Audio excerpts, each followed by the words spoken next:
All right, let's get started. Okay, good evening. Welcome to the fifth meeting of the Baltimore Regional Water Governance Task Force. I'm Baltimore City Comptroller Bill Henry. I have the honor of serving as the chair of the task force. Tonight, we're going to be focusing on narrowing the scope of the task force's recommendations for the final report. We should be seeing an agenda slide now at this point. As you go, for those of you who have been to any of our previous meetings, we're following the same pattern. We're going to start with a quick, and I'm going to emphasize quick, recap of the work to date. And then from 6:15 to 7, we'll have a consultant presentation. And from 7 to 7:45, task force discussion. Although for all practical purposes, task force members will be asking questions during the presentation, and really those two periods of time will add up to an hour and a half long opportunity for the consultants to present and the task force members to ask questions and discuss. We'll take a brief break and then go into public comments at 8 o'clock, and then reconvene so that we can conclude our discussion and do any votes. Although we will be taking up one vote at the beginning of today's meeting. For attendees, for the sake of timing, all public comments will have a 2-minute time limit. However, I do want to encourage you to send questions, comments, and testimony to the committee's email address, which is watergovernance@baltimorecity.gov. If there is a question tonight that we don't have the answer to, we will follow up by email, and we will also post that answer to our website, which is way too long to read, but you can find it by Googling Baltimore Regional Water Task Force. This meeting is being both recorded and live streamed on Baltimore County's Facebook page, and it will be posted on YouTube in the next day or two. Let's see. I think we can move on to the next slide. Oh, well, yeah, if you want to go back, I did not read all the details of how you raise your hand if you're an attendee when you're ready to testify during the public comment period. The instructions are listed here on the slide. Please use the, if you're connected by phone, please dial *9 to raise your hand. The task force will reconvene in the new year to review on and vote on the final recommendation report. This report will be sent to the governor, the Maryland General Assembly, the county executive, and the mayor on or before January 30th, 2024. A couple of ground rules for our task force members. This is our second to last meeting, but it's our first virtual meeting. Members, if you wish to speak or ask questions, please make sure your camera is on and then raise your hand so that I can both see you and recognize you. We were going to be calling for a vote at the beginning of the meeting in which we will be voting on whether to exclude Model D or Option D from further consideration. In discussion with the staff and task force members, it's been clear that Model D, which is the framework for a wholesale service agreement, has not had a lot of interest. There have been few questions or comments about it. And frankly, if we agree to exclude it at the beginning of tonight's meeting, then we can take some of the time that the consultants would have allocated to laying out additional information about Option D.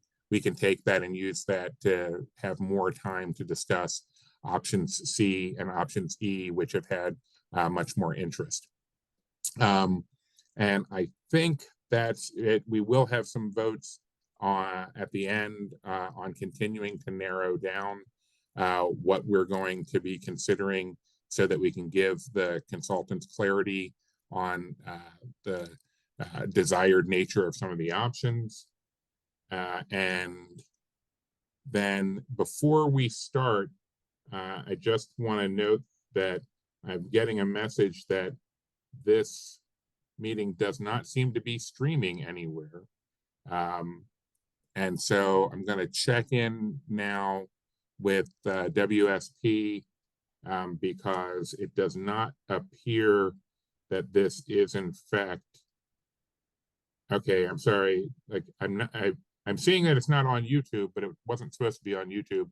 Is checking with staff to see if it's actually on the Baltimore County Facebook page, because that's what we advertise for live streaming.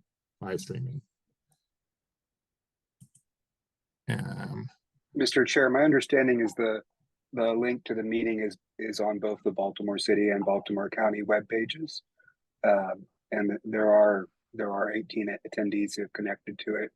I don't believe that there would be a separate video stream like we had for the in-person meetings, and rather the recording, you know, like as you've indicated, will be posted after. Okay, that's what I'm expecting also. So I think unless I get further feedback that the Facebook link is having only intermittent success, I'm going to say we can go ahead and get started with the recap. Okay, thank you, Mr. Chair. I'm Brian Schell from WSP, and I'll just address some of our initial points here before I turn this over to some of my colleagues on the consultant team. So as we discuss, this is the 5th meeting, and we are in this meeting going to present, in some sense, a summary of sort of some of the discussion to date, but also provide additional details about the models that are currently under consideration, operational details about how they will work. Just to make it clear, you know, there are still more than 2 months until the conclusion of this task force process that we are supporting. And so there is still a lot of information that will be determined during that time period and incorporated into a report, which will be published for the public to review.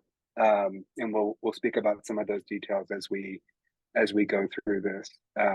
One thing that we are doing a little bit differently, some of you who have joined us in the past will recognize that we are not right now moving to a big pile of follow-up questions and answers with the next section of slides.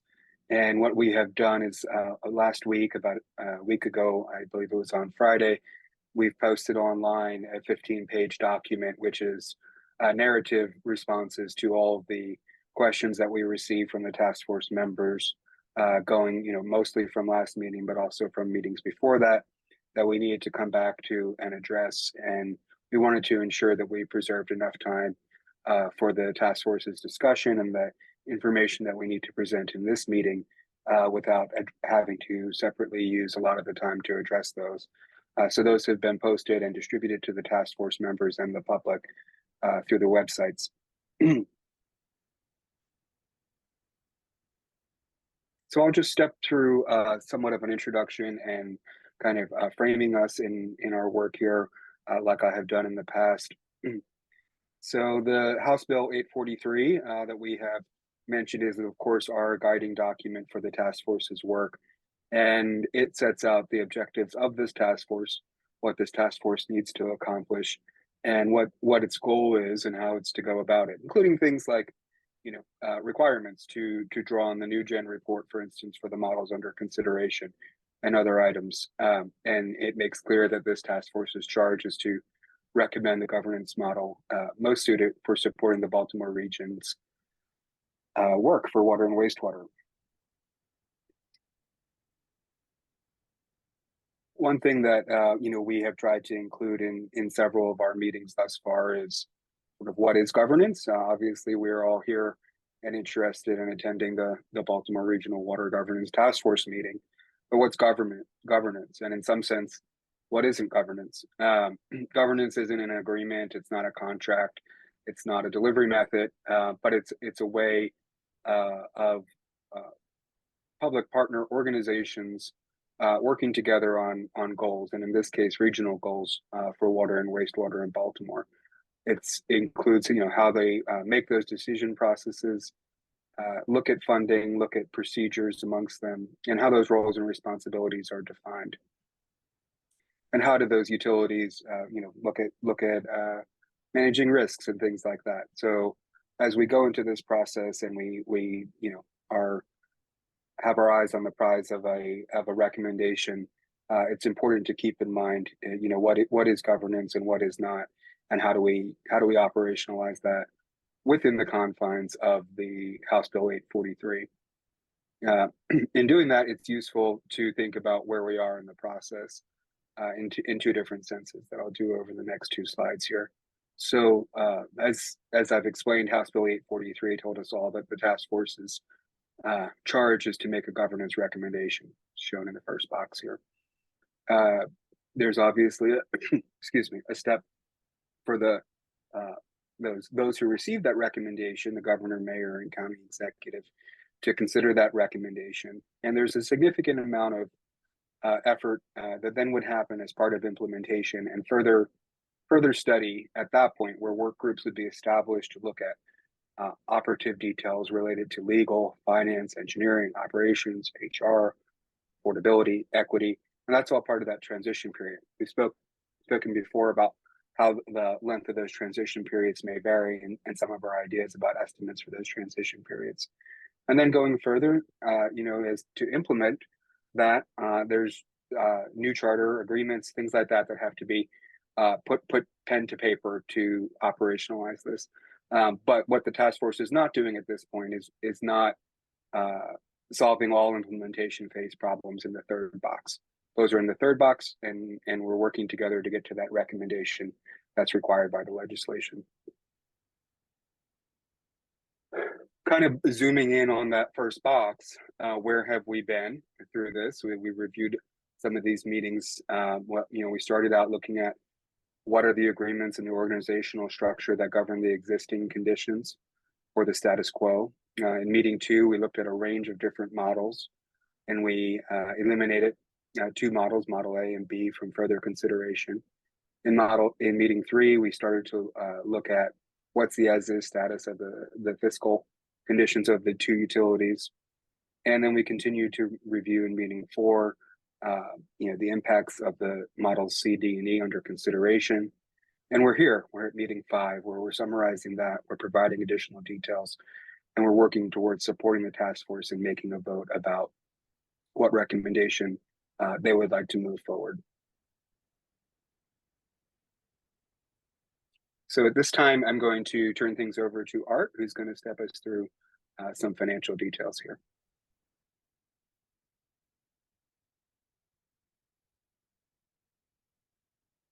Thank you, Brian. So a quick financial summary. There's been recent history of annual increases to city and county water and wastewater rates. You have all observed that, as it's in part driven by consent decree requirements and capital projects, as well as keeping up with inflationary pressures as well. Looking ahead, we expect that there will be continued pressure for further rate increases.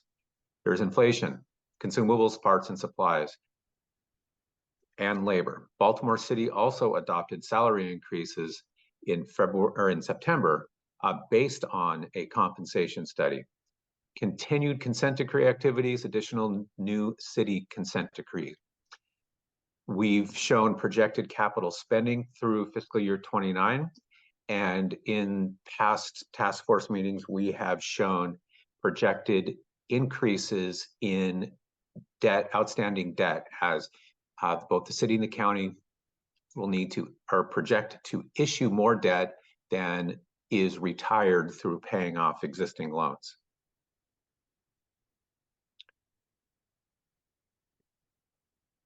Hold on. I'm sorry, Art, could you go back and do that again?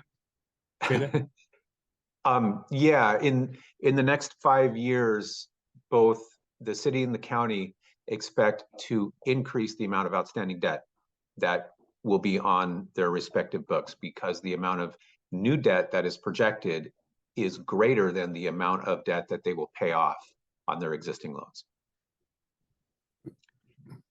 Okay, so in what period going forward is the amount of projected new debt greater than all past debt? I don't know the answer to that question right now. It certainly won't be. So what we've done is we've looked at the capital plans published by the city and the county over the next 6 years. And so we know that based on current projections of debt issuance and the payment schedules of their existing debt, what is projected to happen for the next 6 years. Looking beyond that, we don't know that answer right now.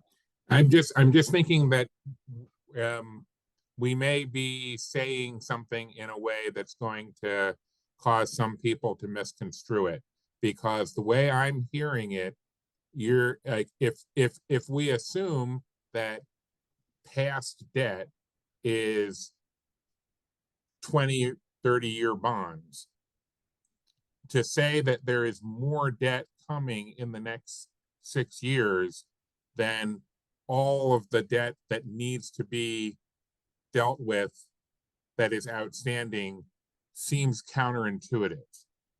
Okay, then let me clarify, because that is not, thank you. Right. So the city and the county have debt on their books from past loans, and they are repaying that debt over 30-year or 20-year periods.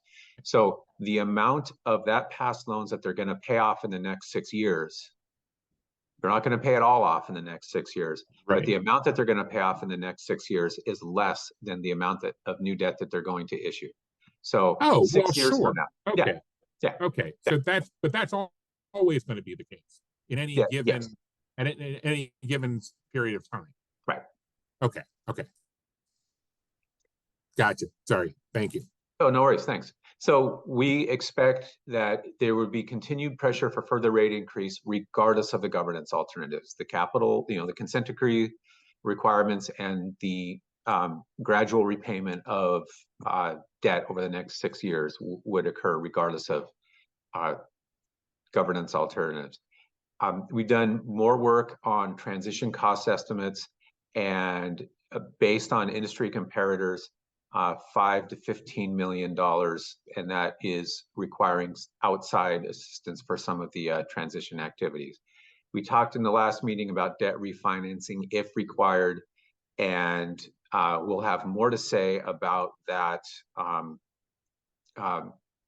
about what it might mean to not be able to, or not be required to refinance that debt later in this presentation. And that's what I have for the financial summary right now. I'm going to turn it over to Brian. Thank you.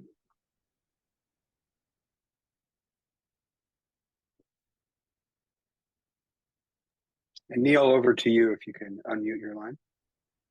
Hi, this is Neil Callahan with WSP, and I'm going to try to walk you through the assessment criteria in the bill and compare that to the different models that we've looked at over the last 3 or 4 workshops. Who's advancing? This is a kind of an old, should be an old hand slide at this point about what is in the bill that needs to be looked at. And then for each of these 8 categories, management, operations, so forth, the task is to assess how each governance approach may improve them. So we've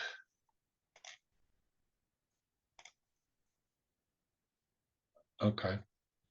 So we get it. We've laid out an approach to the assessment to present tonight. So we have the 8 criteria, and there were a lot of areas identified for improvement in the New Gen report. And our overall task is to incorporate and work from that report as a kind of a touch point to begin with. So there was a kind of a ratings rubric developed that just qualitatively looked at what are the opportunities for improvement, and the models that are compared are CD and E in each of the cases. So there's kind of a graphic presentation, and I want to kind of clearly establish that in terms of C, when we are talking about C, which is basically two public works agencies that are operating jointly with an intermunicipal agreement, their governance is in principal part still the respective cities and the county, or the city and the county, but it's been kind of generally or shorthandedly called from the New Gen report the intermunicipal agreements form. But in essence, we're talking about, the governance of a city department and a governance or a city bureau within a department, and the governance of, a county utility. So that's Model C, and what is really at issue is the intermunicipal agreement definition of the relationship there. Model D is the city operating a wholesale utility in terms of taking what are the principles involved in operating or providing service through the joint utilities and simply converting that to a wholesale arrangement and having wholesale billing for volume and fixed fees on a wholesale basis. The final model is Model E, which is a regional authority, and that has been described in the last workshop as conceivably either a wholesale authority or a turnkey authority, meaning it would provide services from the retail meter all the way through to the reservoirs on the water side and the water treatment plants, wastewater treatment plants on the other side. So it could be either of those two forms of authority. And the last and important point is when we are making these comparatives as we go through them, for Model C, we have assumed that it is Model C as it is considered in this presentation to have been modified. So it's kind of saying it's not the status quo, it's the status quo as it is recommended to be modified. And we'll get through that as we get through the presentation. The other thing we want to acknowledge is that since the time frame from 2001, when the New Gen report was done, to now, there has been significant progress made by the DPW to improve the situations in the city system.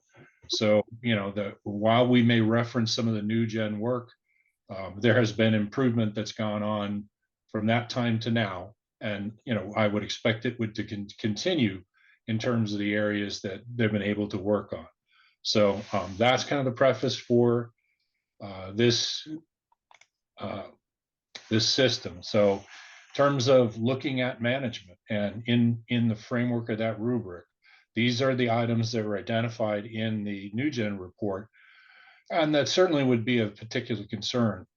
Loss of institutional knowledge due to the high turnover rate. And you can see how the models kind of stack up side by side. One of the things, I think that in our view of the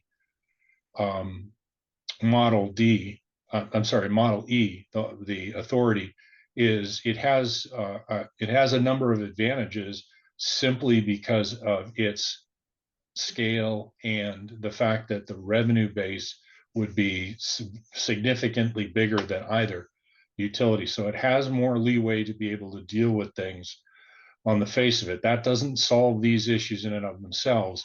We just think it has the prospect of being able to do that, as well as to be able to do a little bit more in terms of institutional knowledge capture, the development of SOPs and other things that would retain knowledge over time. So, in terms of the mechanisms for inter-jurisdictional coordination, again, we're kind of thinking that will take some improvement in the definition of Model C. And but when you get to an authority, you are essentially having one jurisdiction. So you don't have interjurisdictional coordination issues per se. And in customer service, again, it's kind of you in Model C, you still, we are suggesting certainly that there be improvements in kind of the customer facing side of that. So we are seeing that there's an upside improvement, and in Model D, the improvement it really comes out of the fact that the customers are really going to be limited to the counties as wholesale customers. So retail customers are not going to be materially changed. And in the Model E, again, they have the ability to unify the policies and procedures for facing retail customers. I'm going to jump to the next one, operations, high turnover rate. Somewhat similar kind of approach. You have a loss of institutional knowledge again, and so you have the ability to improve those things going forward, but you have kind of the best ability to do it again a bit for the effect that a large authority has the greater ability to be able to handle both steps to reduce turnover rate and other steps to take to control loss of institutional knowledge. And standard operating procedures are just kind of one issue in there to look at in terms of making sure that those things that are certainly critically necessary to be done have standard operating procedures, right through environmental management systems that are extreme codifications of things like SOPs. So the city is, I believe in our discussions, is working at developing some SOPs.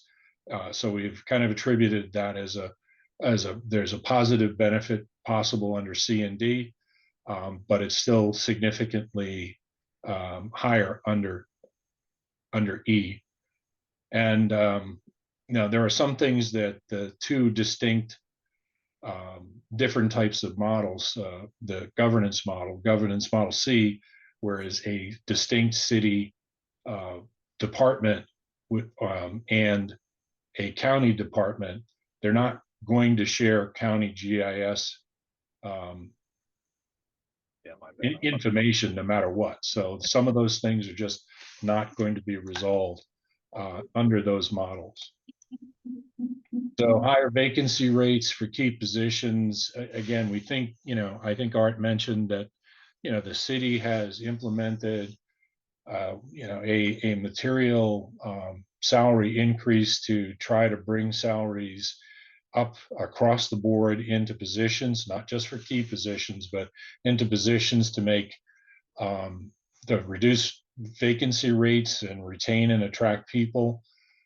But again, we think with the kind of critical mass that there would be in a model, with $700 million of revenue, to be significant and have an edge on that.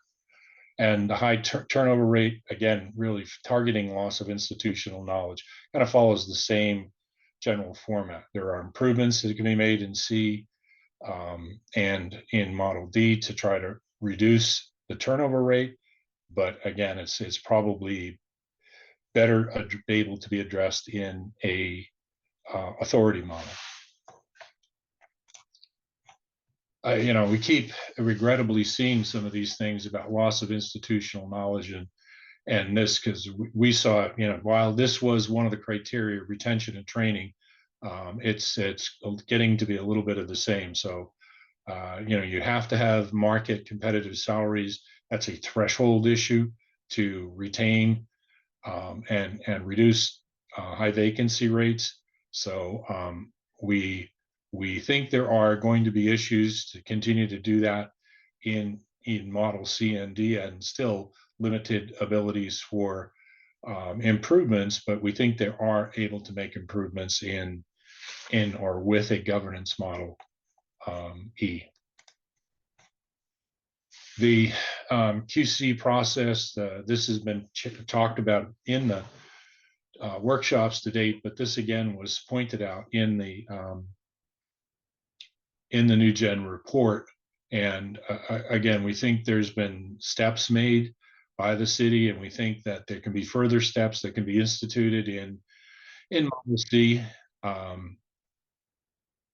and in Model D as well. And frankly, Model D can do that because you're going to be reducing the city's billing. It'll be sending out wholesale bills to the county as opposed to retail bills.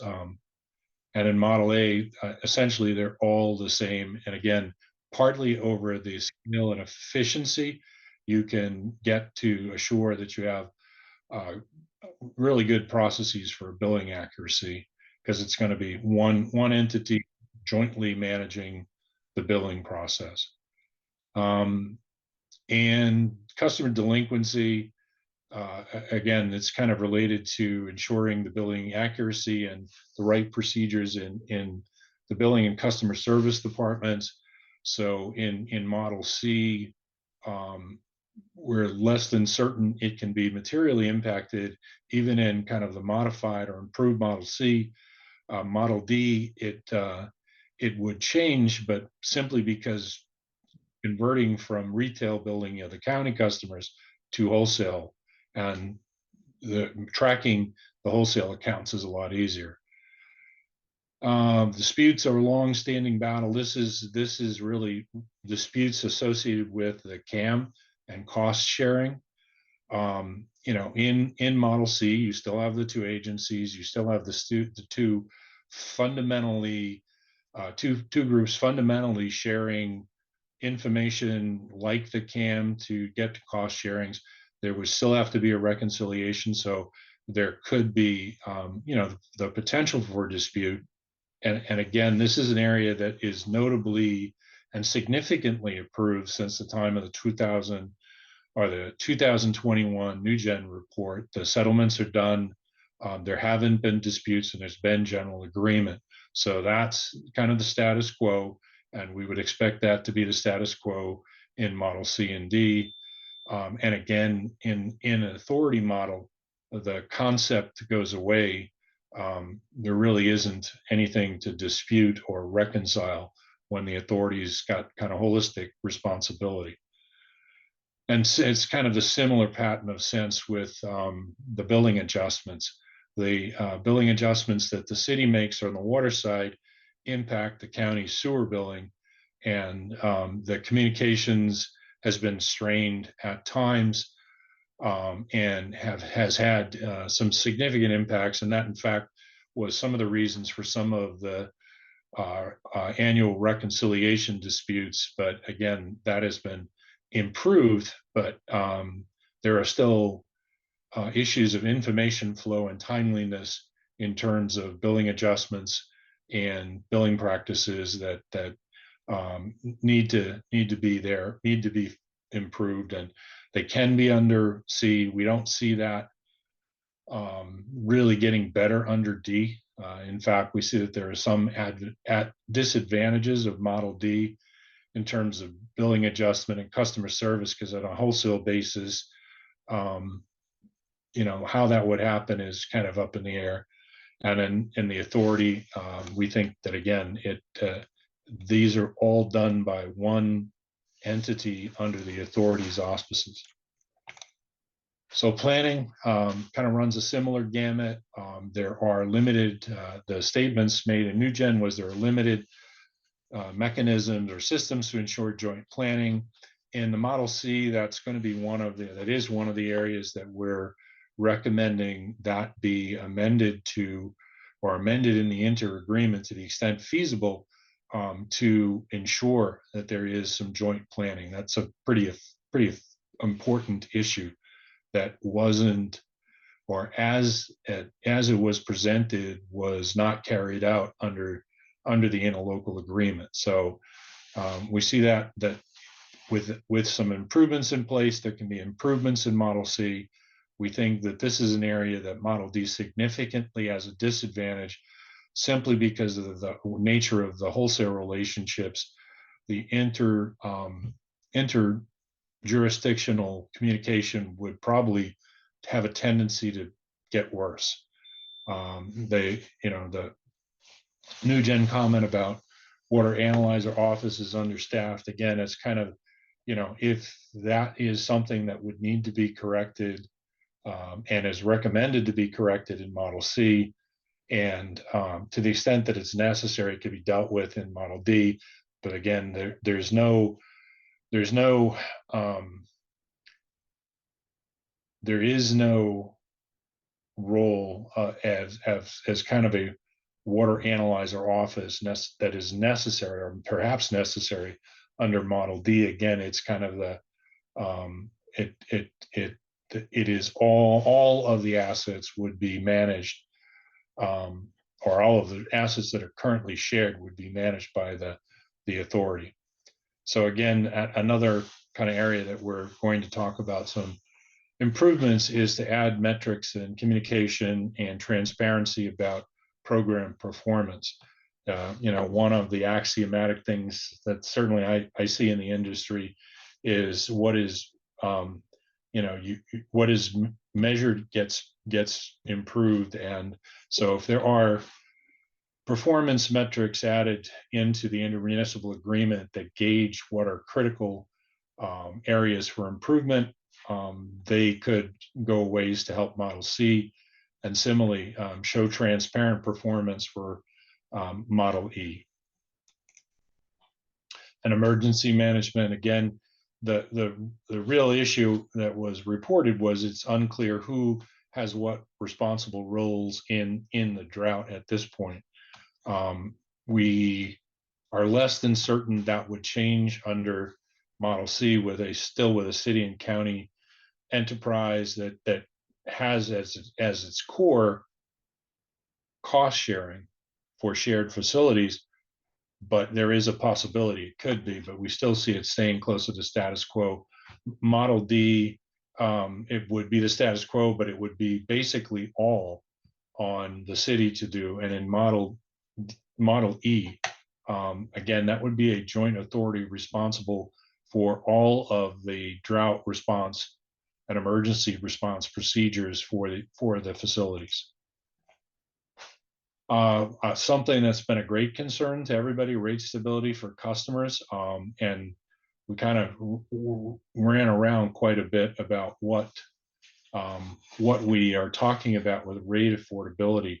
And I think the metric that, or how we viewed this is, if you had rates, and given that there is always, or nearly always, great pressure from inflation and capital needs, and certainly consent orders that drive the cost of the utility up, the rate affordability is really a measurement of how big or are any annual increases in the rate. Can they be limited to the greatest ability feasible? And in kind of viewing rate affordability that way, we thought that the Model C would probably stay in the status quo, and similar for Model D, and that there was again a likely ability to improve that, because you have, again, the larger revenues, you have the ability to allocate resources a little bit more efficiently in a Model D, and be responsive to community needs as well. So we think that leads itself to a little bit favorable rating for Model E. Rate predictability, it is really, when we look at that, many utilities, particularly that are supporting or looked at as supporting the economy, and water is clearly an asset that is a community asset that's a critical asset and necessary for economic viability. Neil, we have a question from Ms. Yep. Buckler. Sure, sorry. Yeah, I just wanted to go back to the rate affordability one, because we've had a lot of commentary on that, a lot of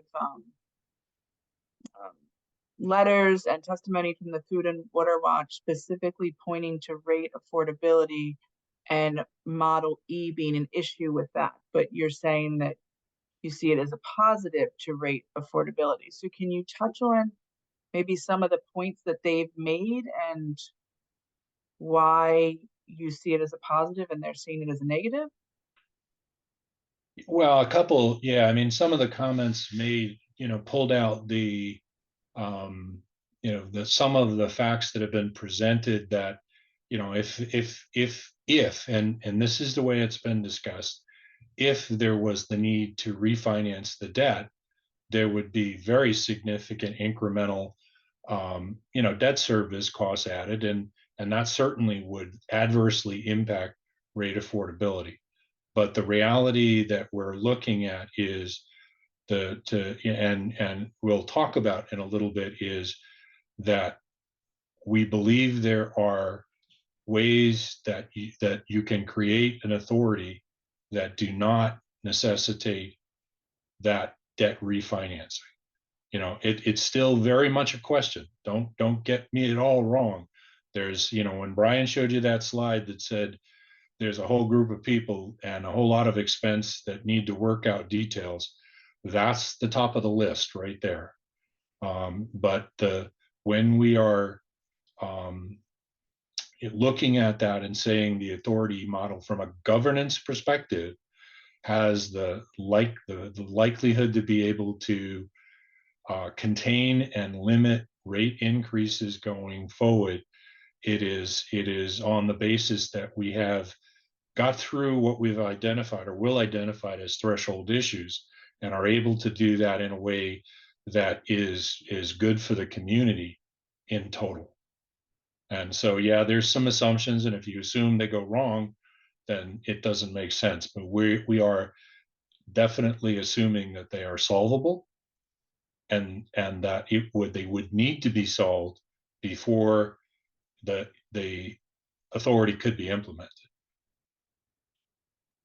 Is that Great? Thanks, Neil. That was very helpful. okay? So rate predictability, again, it's just kind of, even if there are increases, knowing that they are what they are and how they are anticipated, at least presents the ability to have a predictability in terms of what's out there. So quite often there are longer term rate forecasts presented by utilities that we think are definitely something that should be produced. And it's kind of this think the same rating across the board. So the rate structure for retail customers, here's where we had a little bit of differential. When we talked about the authority model, we said there are two conceivable options, could both fit within the authority model. One of them could be a whole authority. So basically taking what are the kind of shared, the joint use facilities on the water side and the shared facilities on the, on the water side and the joint use facilities on the sewer side, and setting up an authority to manage those on a wholesale basis. So that's one type of authority. The second one, I think we presented it and said, it is a turnkey type of authority where it does everything. And I believe WSSC is a model of a turnkey authority that people should be pretty familiar with. So there's still, the discussion of which of those the task force desires. But in the case of the retail customers, simply the issue associated with resolving the rate structure issues and the differential costs and the rate designs. This is one where the model E is probably getting nicked a little bit. And for if it's a wholesale customer, I think it's advantageous. So it's just that there are to get to a universal turnkey authority managing all the assets of the county and the city, there's going to be some impact to some of the retail rates just to normalize them. So that's the first part of the rubric in terms of the assessment of how the governance models impact those aspects of the operations. Neil, we're going to pause for two things. Yep. One, we have a question from Dr. Mitchell, who may have missed the statement at the beginning about turning your camera on when you raise your hand. That's what makes sure that I can see you. And then the second thing is, I think before we go on to the next section, this is when we should have the vote on whether we want to continue to consider Model D. So, Dr. Mitchell.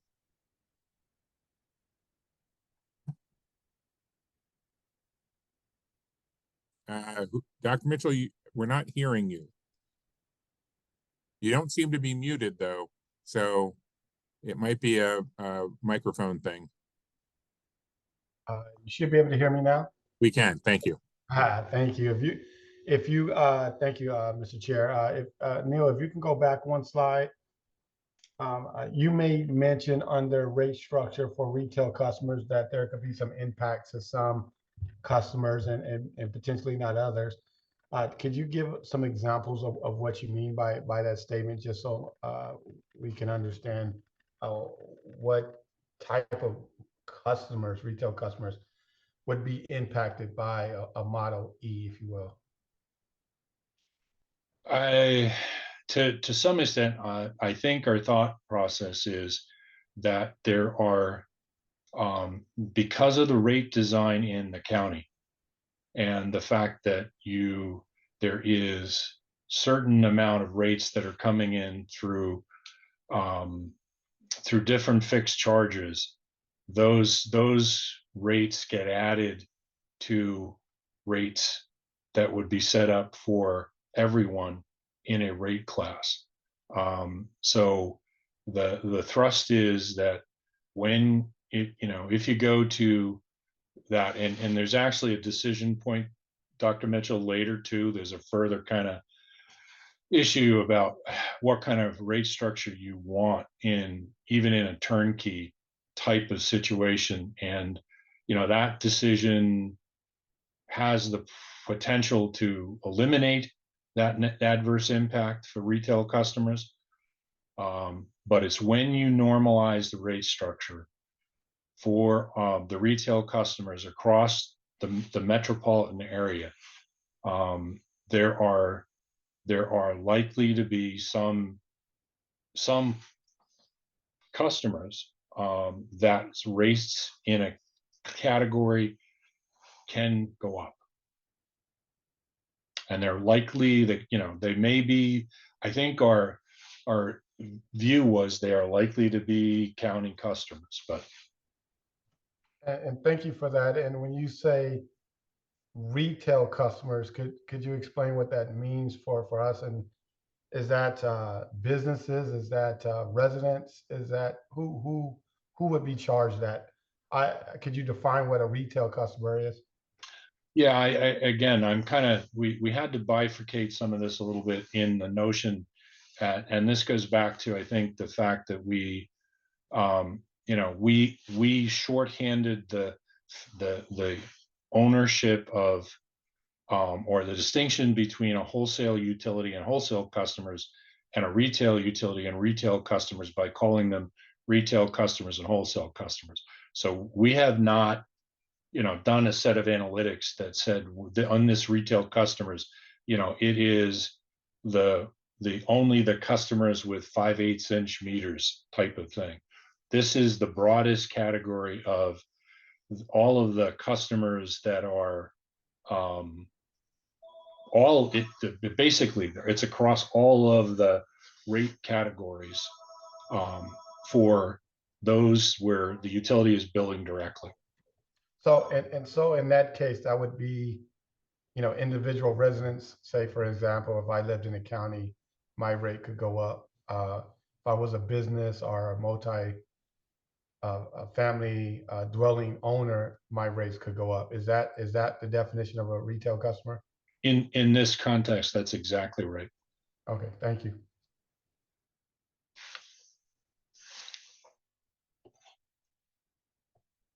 Okay, then I think what we're going to do is we go to the next slide. We're going to pause here.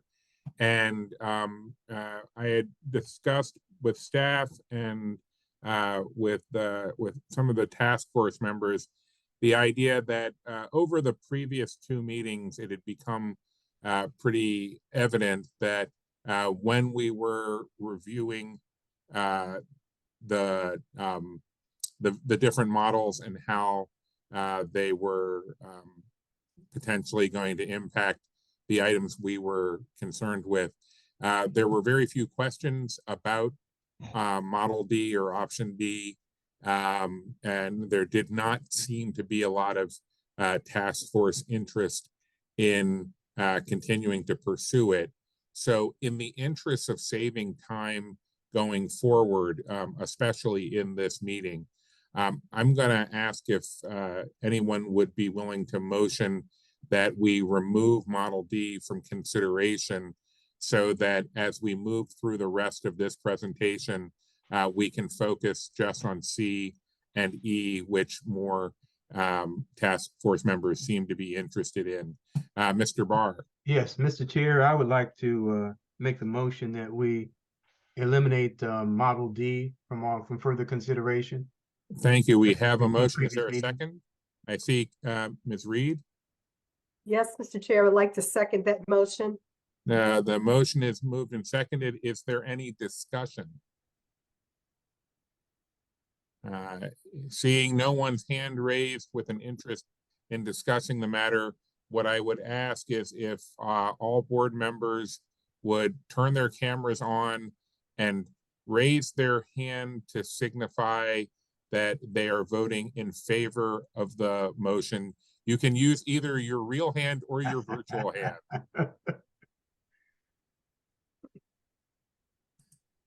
Okay.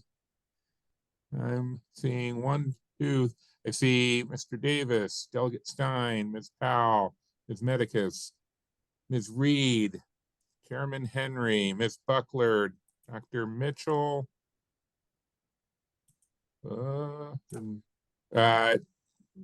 Mr. Moran, I don't see. Yeah, Mr. Chairman, I'm driving at the moment, unfortunately, because I'm coming from another meeting. So I will abstain at this point. Gotcha. Okay. Thank you. And so, I see Dr. Summers, Mr. Cabetta. Did I miss anybody in acknowledging their yes votes? Yes, Tim Barr. You didn't. I'm I made sorry. the motion. I didn't know that. I didn't know. That automatically get me the vote. I know I shouldn't assume that the maker of the motion and the seconder are actually voting for it, because I've been there when that hasn't been the case. But I would ask if the record reflect also Mr. Barr. I see, I think with Mr. Moran's abstention, that makes it otherwise unanimous. Am I missing somebody who has neither voted in favor of the motion nor abstained? I don't think so. Okay. And I think we have only Senator McCray not present. That's correct. Okay, then with that, the motion passes and we will remove Model D from consideration. So as we continue in the presentation and discussion, WSP folks, if you could, feel free to skip any slides that are focused only on D, and feel no need to discuss D in the slides that compare the other remaining models that we're considering. Thank you very much. And back to Neil, is this back to you? Yep, I think Okay. so. And I thank you too. Yeah, as we said, the second part of the kind of review required by the bill is to look at the governance structures framework and talk about, specific recommendations for each for governance, finance, planning, future capacity expansions. Or again, there's a kind of a litany of things that need to be looked at by each governance structure to understand how they how they would work within that governance framework. So these are kind of the thing. What does the governance look like? What would financing look like? What would capital planning look like? What would future capacity expansion decision making look like? And general decision making process, and certainly what would be the consequences, or how would the operations work within that framework. And again, governance is kind of the decision-making ability for setting policies and making decisions and working it out. So in general, I think we've seen the information on this slide that in Model E, the special district or water wastewater authority, a board comprising representatives of the city, the county, could make decisions or make all the policy decisions. So they would be the people to set the policy and direction for the authority. They would have an executive leadership that they would hire the either general manager or CEO. He would be appointed and work at the pleasure of the board, and him and his executive team would, or her and her executive team would lead all of the capital planning, system expansion, O&M decision making. And we have talked about but we are talking about today an independent semi-autonomous rate setting board that is community focused, that is meant to be an advocate for many of the community issues that have been raised, to be assured that when rates are considered, they are considered with full representation of the parties that are greatly impacted in the community.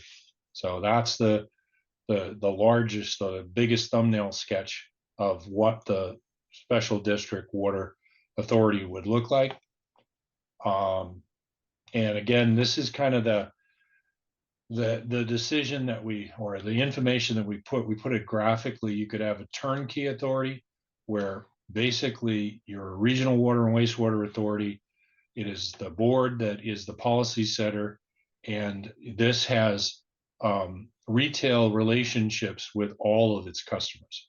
So again, this is that category we spoke about with, all retail customers in essence. And you have also two choices we'll talk about, which is uniform or district rate structure. So uniform rate structure, and I think we'll define it a little bit more, is where everyone that's in a particular rate category in the authority's jurisdiction would pay exactly the same amount. So if I had a 5/8 inch meter for a residential house anywhere in the authority's jurisdiction, I would pay exactly the same amount. The district rate structure, again, is kind of more would follow the city county kind of jurisdictional basis, and would be structured such that the district rate structure would have all of the people in the same category within that district having the same rate. So there could be two districts, a county district and a city district, and they could have different rates between them based on different costs to get to what has to be covered in those rates. We'll talk a little bit more about that, but that's just kind of the issues with which type of authority is desired. The second option is wholesale. So you could have an authority that is wholesale, and again, it kind of would assume the responsibility for the water treatment plants, the water distribution, the reservoirs, and the mains over 12 inches, much like they are shared in cost now, and on the wastewater side, what is called the joint use facilities. So they would assume the responsibilities and obligations for that, and work with that. And the city and the county would then maintain its local retail water and sewer networks and set local and retail rates. I see. Neil, we're gonna pause. We've got some questions. Although I'm sorry, I missed whose hand went up first. Lauren, was that you or is that the delegate? I'm not sure, but I'll defer to the delegate. Delegate Stein. Okay, thank you.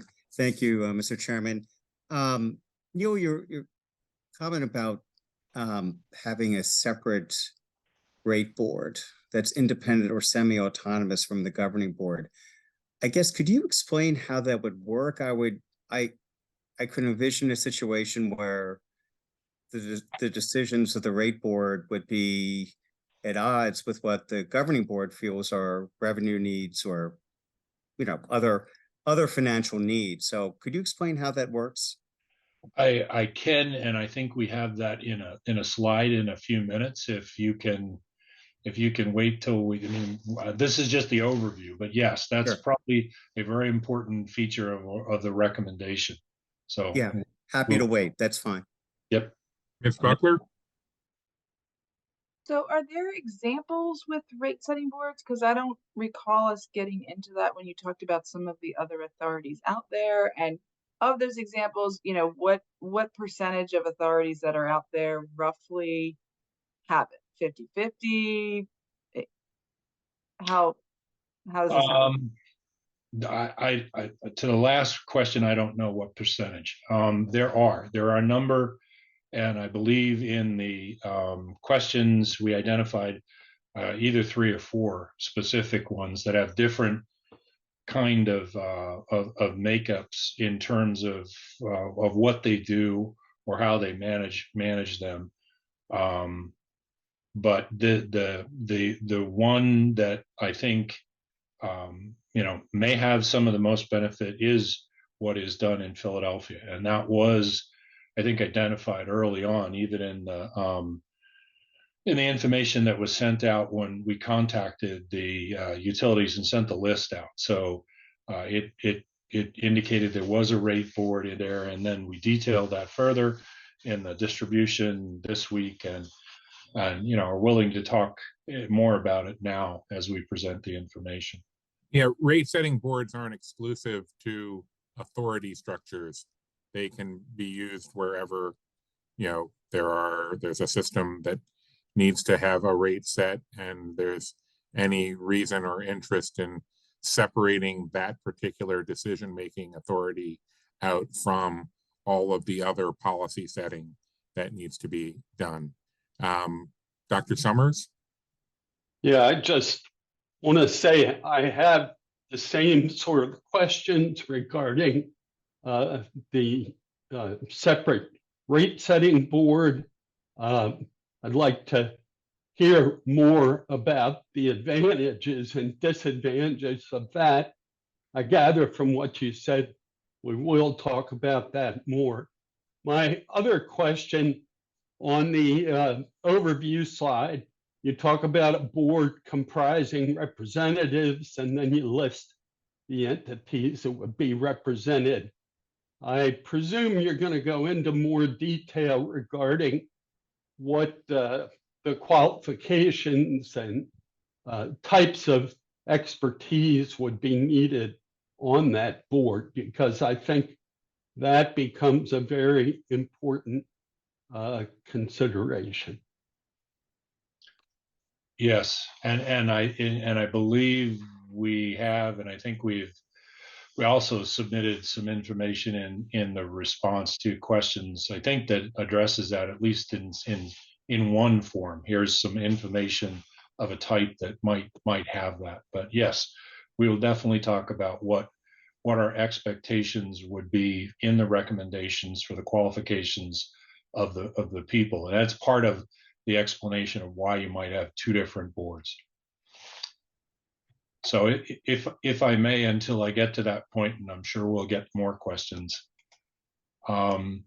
In terms of E, we went in reverse order again, the same order we did last time. The Special District of Authority, we're looking for nonpartisan groups, board of directors, 7 members, staggered 2-year terms so that there's not a lot of people falling off the board, and a rate setting board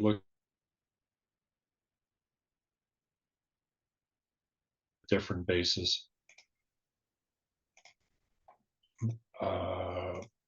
Board of directors certainly establish all the policies. The 5 members of the board of directors looking for accomplished citizens and looking for leaders that have nonprofit organizations with demonstrated leadership and utility management experience. I think that's heading in the direction you were talking about. There can be more details of that in terms of it. I don't know that we have too much more in terms of that, but the key is they have to have some demonstrated leadership in utility management, finance, areas that are germane to setting policy and managing the utility business. The fact is that, you know, you are talking about a substantial set of assets that have substantial costs to manage and are critical infrastructure. They need people that, you know, understand what is going to be required to manage those assets and operate those assets for the community, but for the long term. So there is skill sets required. If there is strong sentiment about it one way or the other, that can be added to the recommendation as we go. But yeah, we are looking for people that have specific skill sets of utility management, related to utility management. And I think, you know, we may have other information that we've submitted that expands that to be, you know, legal, financial, or utility. Neil, we have a question from Ms. Buckler. Yep. Thank you, Mr. Chair.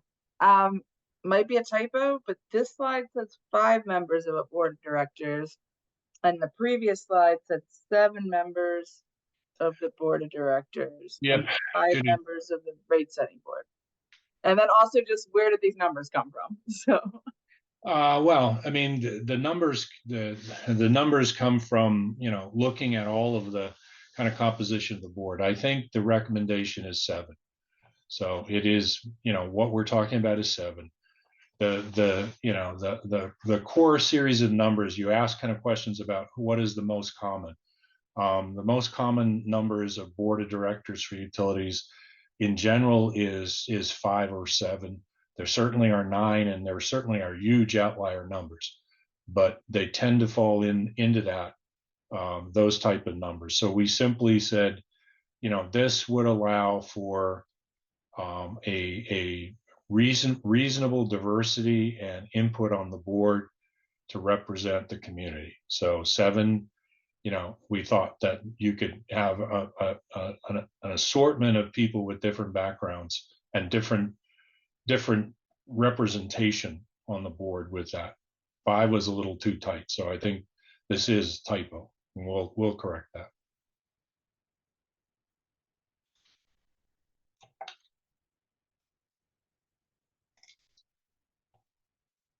So, I mean, these are procedural things. They meet annually, start of the fiscal year, elect a chairperson, a vice chair, and they may elect, you know, executive committee to kind of help guide things along or communicate more effectively with the executive team leadership of the utility. So they set all the policies.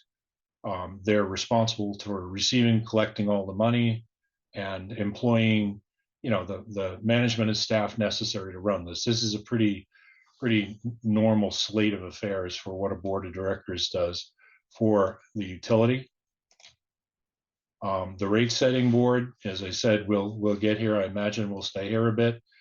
You know, reviews the utilities rate recommendations. So the board, I think one question was, is the rate setting board, can they be in conflict with the policy board? The answer is yes, they can. And the tension between them is something that is by design. is that the policy board should be, and the staff that work for them should be the ones to develop the rates and advocate for the rates that are necessary. But the rate setting board has a broader charter to look at the rates requested and work it through a open, transparent, and community consultative basis based on an established and published methodology, so that everyone is assured to have the ability to be input. For example, the Philadelphia model, which is probably one of the more sophisticated ones, the rate board retains a hearing officer and a rate advocate that makes sure that the interests of all of the customers are represented in the hearing with the right resources to be able to represent them. So that's a pretty detailed model. There are costs associated with that, but it is, it has seemingly demonstrated its ability to manage the rate setting process and balance it with community interests across a broad spectrum of the community. And that's its intent by design. Neil, just to be explicit, the rate setting board as it exists in other places, this is not an advisory board to the authority. This board would actually make the decision on what the rates would be, but it would make that decision with input from the authority as to what their needs are for operations and capital improvement. Right. I mean, the utility under the direction of the board would establish a rate filing, and it would go through a notice, procedure and work through hearings and take testimony from the community. And the rate setting board would make a final binding determination of what the rate increase would be. Ms. Powell? Thank you, Mr. Chair. I apologize if I missed this, but I'm not, are you suggesting that this particular governance model would need to be inclusive of both, or are you presenting this because this is a model that exists? I guess that's the first question, because I'm not quite sure.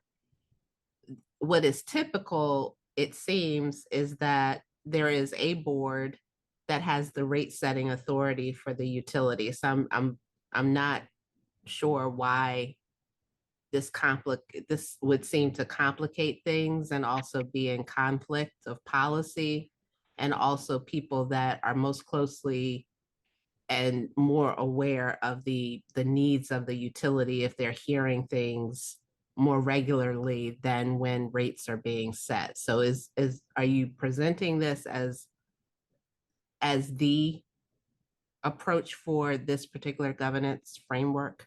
I may have missed that. Yeah, actually, we are presenting this as this is what we're putting on the table as the recommendation of what would work best in this situation. It is still the task force decision whether they want to strike this and say it can be done, because it is, you are absolutely correct. It is often done under the auspices of just the board of directors, but the different functionality of the rate setting board and its purpose to make sure that the community's voices are heard is something that we have repeatedly heard as a desired outcome. Yeah, Ms. Powell, it's an option, as all of these other options that we're discussing are.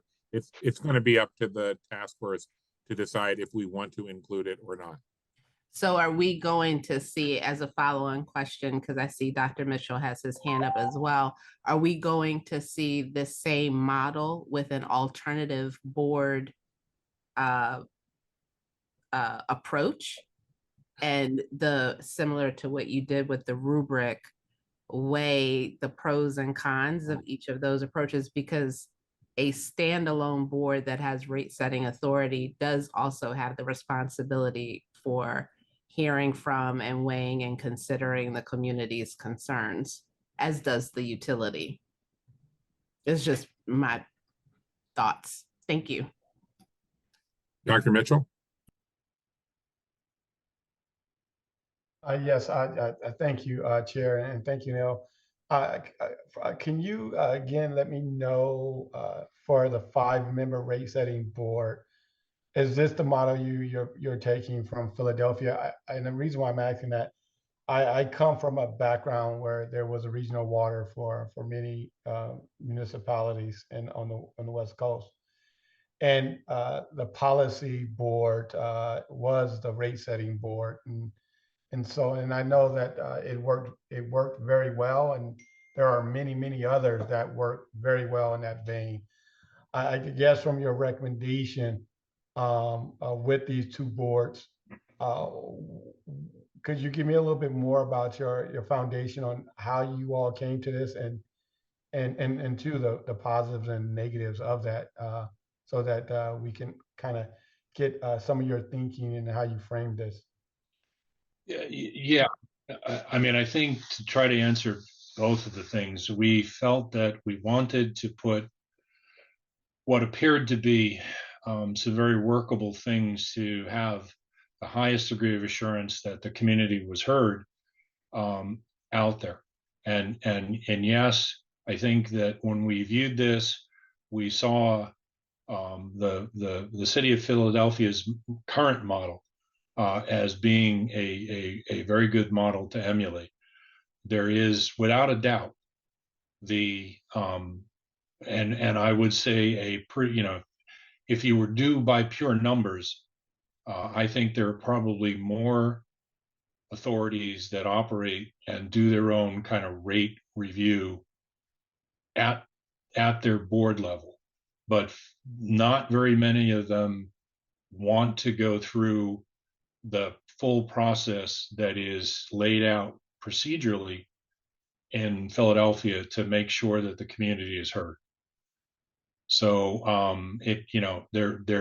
and our reason for putting it out there is we wanted to make sure the task force had heard about these two and had considered, what are the important issues.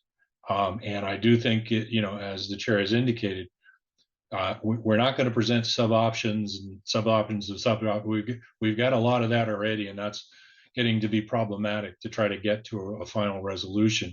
We're simply saying this is what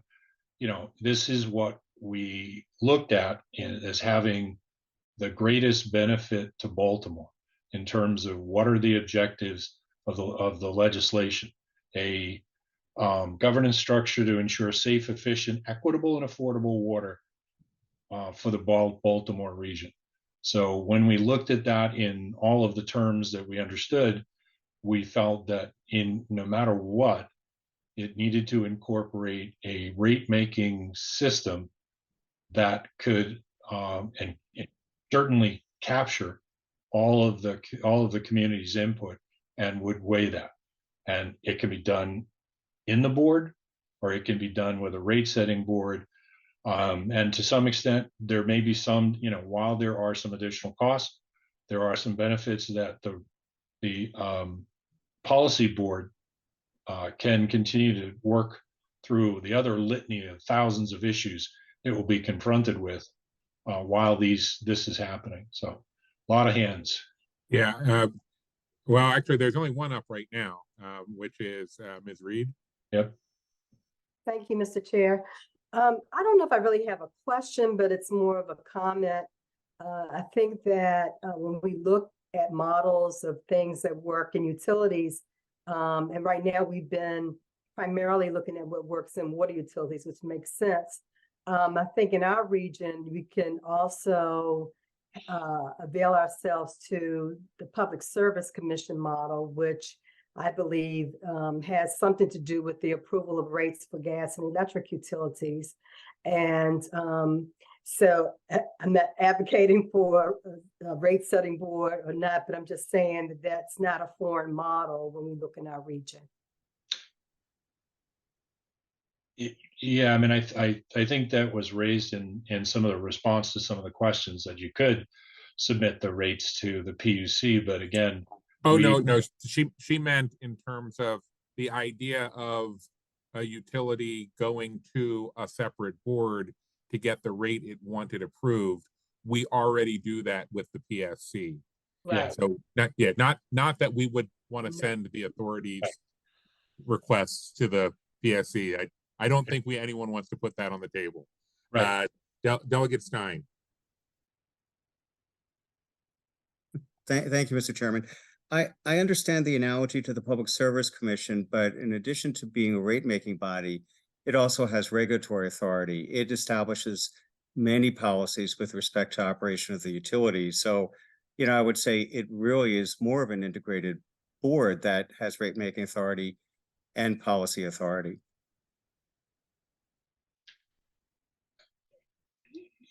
Yeah, and I mean, to whatever, while we haven't discussed it, I do think that, part of the rate setting board, while it is to give a voice to the community, does have to look at the utility's performance.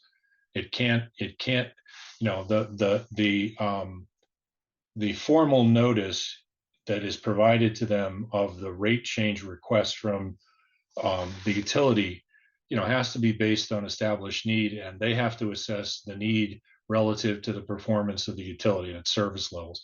So to some extent, they have got to consider, they can't simply say, yeah, you asked us for $50 million, we're going to give you 25. They've got to make a determination based on the facts of need versus the cost. So that's their function, and as it would be defined again in the implementation phase.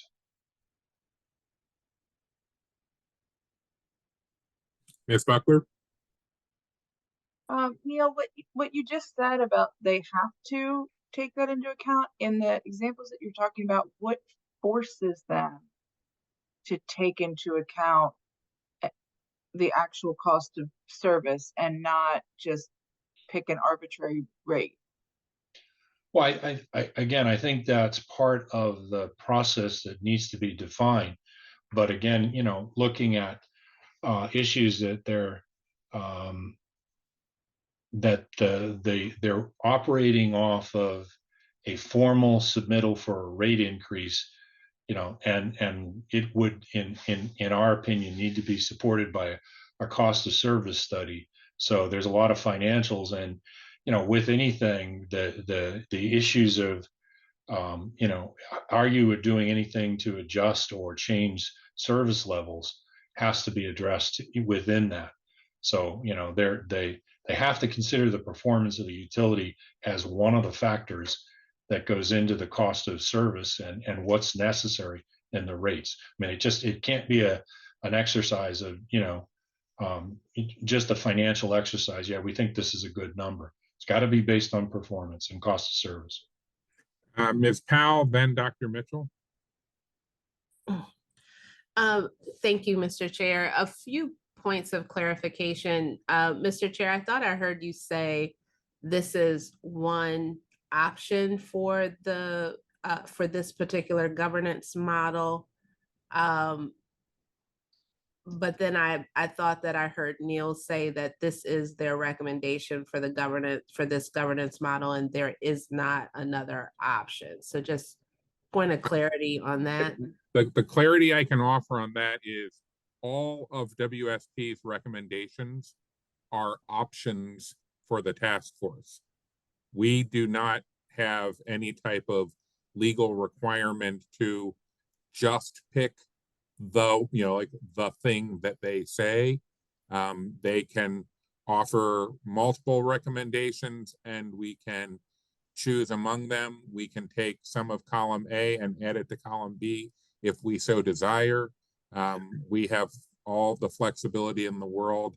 Their role is to offer us options based on their experience and their research. So that is the difference between what I am saying and what Neil is saying. Okay, and just another point of clarification. Are you recommending that this rate setting board be more advisory or have the authority to set the rates apart from the utilities board? Because it says review, not necessarily set. Well, it says rate setting board, but there are citizen advisory boards. Given the makeup that you have here, are you recommending an advisory board here or one with the rate setting authority? We are saying that the rate setting board would make a final rate determination. Okay, They set rates. thank you. Dr. Mitchell. Yes, I just want to make sure, thank you, Mr. Chair, and Neil, I want to thank you for giving us this information, being patient as we learn and process through this. But I think, Neil, you mentioned that, this is a minority model when it comes to a regional utility, meaning that when you look at some of the regionalized utilities, even in this local area and even where I came from, that this is a minority model, meaning that it's not as common as a policymaking board having both functions, policy and rate setting. And I know Delegate Stein mentioned that the PSC approves both policy and rates and have those discussions when it comes to other type of utilities.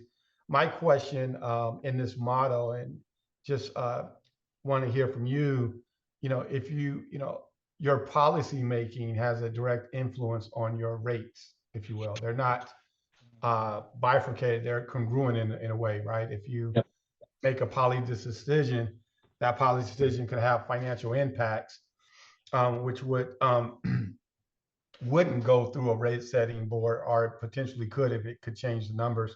How is your recommendation on that? For example, I may approve a policy to provide affordable water, right? And that has a significant impact on rates or your finances. Would that go to the policy board and then get approved by the rate setting board? Or does the rate setting board only meet on annual or biannual rate setting adjustments? That's my first question. And depending on the answer, I may have a follow-up.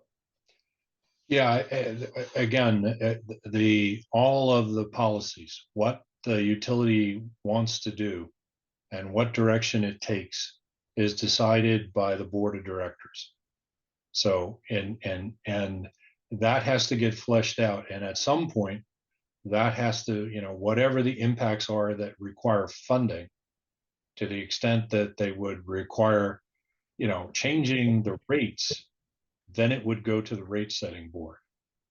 So, but if it was within the budget that they have and it doesn't impact the rates, then the board of directors, can take any policy, make any policy decision they want. So that I can process through that, and if I can have just a few more moments, Mr. Chair, if I make a policy decision that say have impact to the rates, both positive or negatively, the board of directors that assesses policy would make that decision and then push it to the 5-member per this model rate setting board for final approval, meaning that the board of directors wouldn't have final say. And then now you can potentially have a back and forth between these two boards are policy makers and rate setting policy approvers, if you will, and understanding that could present a challenge. Do you think that's the reason why nationally this model is the minority instead of the majority? Well, Dr. Mitchell, before Neil answers, I just want to take a moment to put this conversation in a little bit of perspective, because I think we're getting a lot of comments and concerns that while valid about how we would move forward with this, I hope everyone understands that literally for all of our entire lives, this decision has been effectively made by one person, whoever is the mayor of Baltimore City at a given time. And I can tell you, as somebody with now a length of experience dealing with this, I have been working relatively closely with DPW for 16 years since I came onto the council, and off and on going back 30 some for staff in Baltimore City. And I will tell you, if there's no one who wants to say this out loud, I will. There have often been times when the professionals running water and wastewater advocated for raising rates, and the person whose decision it was whether or not to do that said no. The difference between how that has worked historically and the concern that Dr. Mitchell is raising about what happens if, you know, one board says we need to do this and the other board, you know, disagrees. The only difference is that this would be more open and transparent, and all of the customers and people impacted would be aware of the disconnect. Whereas in the past, historically, what's happened is if the mayor didn't want to raise rates, the mayor just told DPW no, and the rates didn't get raised, and everybody just went along thinking everything was fine, because a water and wastewater system that works for one elected official is not going to go out and publicly complain about the fact that its resources are insufficient to its needs when the person responsible for that has the sole ability to hire and fire them. So I acknowledge the concept that this could create you know, open disagreement, but that's not necessarily a bad thing. I think it's a better thing to have that out in the open than to have that happening behind the scenes or behind closed doors. Brian. Yeah, Mr. Chair, I appreciate your framing that. And I was going to do something similar, but a little bit, you know, my usual refrain of look at the legislation, look at the rubric, and look at the charge, you know. And I guess I want to just kind of emphasize this kind of discussion is great, and it's fascinating as someone who lives here to think about what might the structure be in the future, and are there going to be 5 or 7 or a different, most likely odd number of members on this board?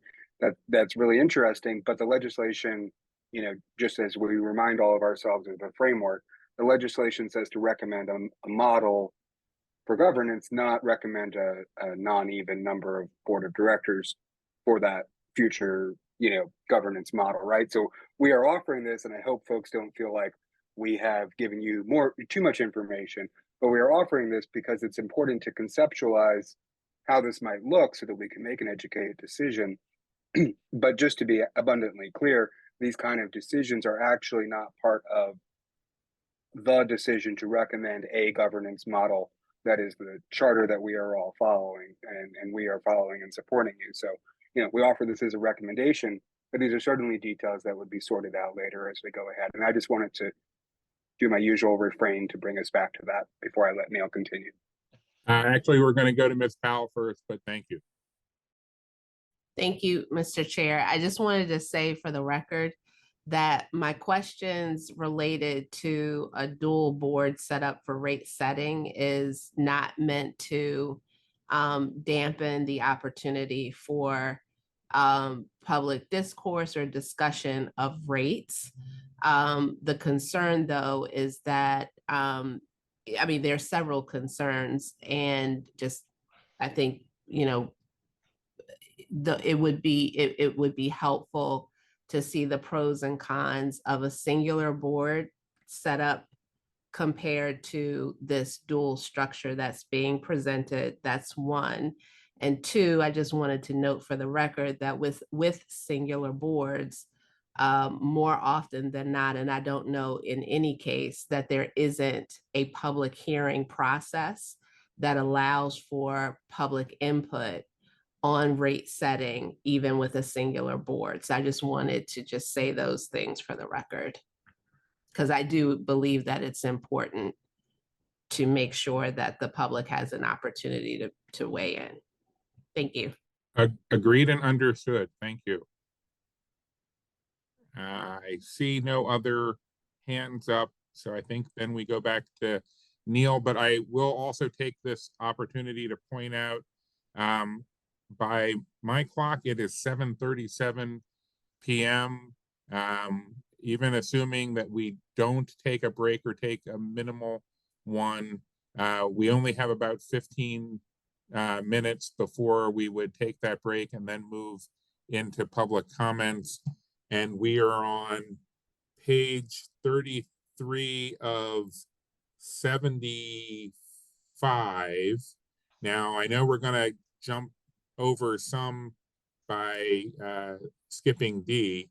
Yep. But I don't know that we're on track right now to finish in the time frame. So I'm just mentioning that, not as a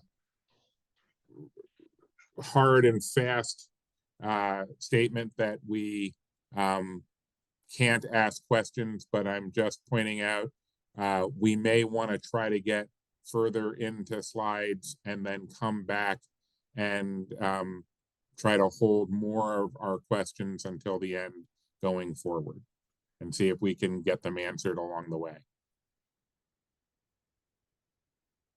So Neil, back to you. Yeah, thank you. And just to leave this, I guess our major intent is to daylight the fact that we want and recommend a very transparent and community-focused rate setting process. However you do it is how you choose. It can be a single board, it can be both boards, but here's an example to look at of that. But the base recommendation is make sure that there in the recommendation there is a very strong record to recommend a very community focused and open, transparent process. That's the core of our recommendation here. Again, just kind of some of the details around it. Members from the city, the county, the mutual agreements of the parties, and perhaps by the governor. And its point is to expand safe, reliable, reasonable service, and to include equity impacts into rate considerations, and to consider distributive justice in the utility programming design. Again, it is kind of a check on those issues in terms of the policies. So how the financing framework would be impacted by a board. At the end of the day, there is this board would function within the normal bounds of it. We do want to mention that, we did have a conversation with Metco, and they said there is a number of roles that they may be able to play, and I expect to see some greater detail of that can be distributed. It's simply not available at this moment, but there is some beneficial impact that they could play, if things fall into place in the implementation. So the board authority would, and these are some of the things that we are recommending: adopt audited financial reports, cause a cost of service study to be performed to support rate increases, approve the budget, not a big deal, but, to make sure that the budgets are based on longer term forecasts for CIPs, and that there is, again, kind of a clear statement that jurisdictions involved have all agreed that the service demands are correct, that the budget's based on. So, and, a normal approval of the CIP plans. So these are some of the financing functions of the board.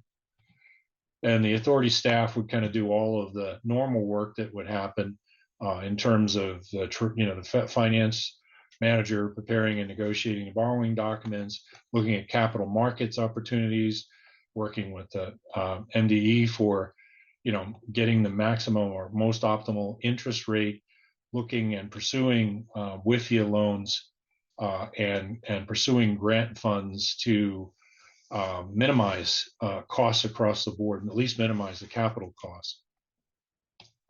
And these are kind of the issues to consider when we look at financing.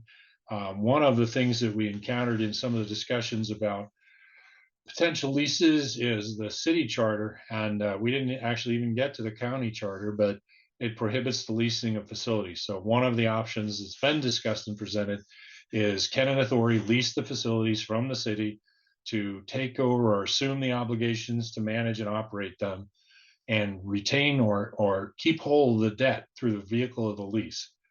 But on the face of it, the city charter prohibits that. So that's a charter change that becomes necessary. So that's a significant issue. And as I said, the Medco role in the near term, interim, and financial authority, in its simplest form, if decision is finally made to go, or if a decision is made to go to an authority, and the transition is going to take conceivably multiple years to work out the details and come to a new charter of that authority, then Medco can play a role in some of the near-term interim financing, such that it doesn't create additional long-term debt that would have to be unwound, in this. And there is conceivably an initial interim period where they could do project-type financing to support the authority, in the fact that there are conceivably some economic metrics that won't be perfect the day you set the authority up. So again, depending on a lot of decisions, and depending on which kind of assumptions you want to make, Medco could play a significantly beneficial role in helping the formation of the authority. And again, they're providing a white paper in the future, should be done in the very near term. But the other big issue in terms of this is, a reasonable resolution of city, county, and authority pension. So what is the authority's program? How does it impact city and county? The multitude of legal and financial issues that takes to unwind is significant. Again, there are precedents that have said it can be done. There are conceivable instances where there could be impacts, and again, they can't be, this is not a situation where you can play theoretics and postulate things and figure out how that works. The effort to unwind these is material. So that's a big issue in terms of setting up a new authority. And as we said, the debt defeasance determination. So if you get past the prohibition of the city's charter and you look at debt defeasance conditions, again, the issues of where you place new debt relative to the existing debt, how the existing debt gets paid, how the city is able to maintain, the metrics that were spoken about as some of the debt covenants through that period. These are complex issues that need to be worked through with lawyers and bond counsels and financiers and investment people. That was certainly my takeaway from the conversation. Was great conversation, but it's just a complex issue. So that has to be worked out.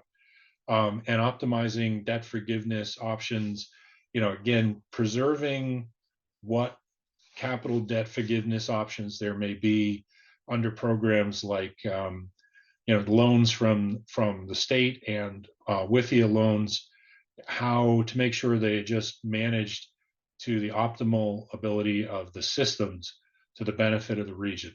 So just kind of a footnote consideration, but an important one, given that that's an expensive proposition. So the board, in terms of capital planning, it's their job to set. Neil, I'm sorry. We have a question from Dr. Mitchell. Yep. Yes, Neil, if you go back one slide.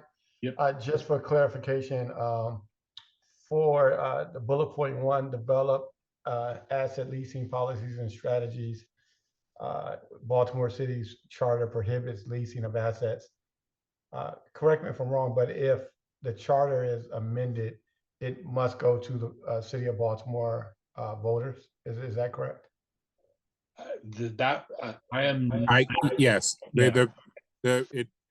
any charter change would involve going before the voters, which can only be done at a general election.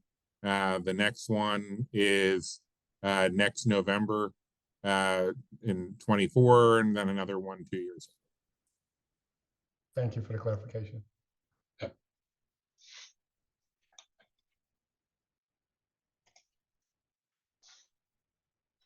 So in terms of capital planning, what would be the governance framework's impact on that?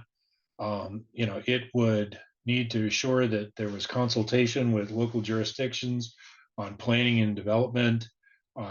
This is a dialogue that happens now to some extent, and it would certainly have to be made sure that it would happen under the authority. So you'd have the authority staff being responsible to do that and coordinate with city and county, publish the capital plans and make sure there was appropriate and, again, transparent procedures for the development of the capital plans, and make sure everything in each of the cases is fully reconciled with a long-term rate forecast. And they would be responsible to approve any capital project and any capital spending program associated with the projects.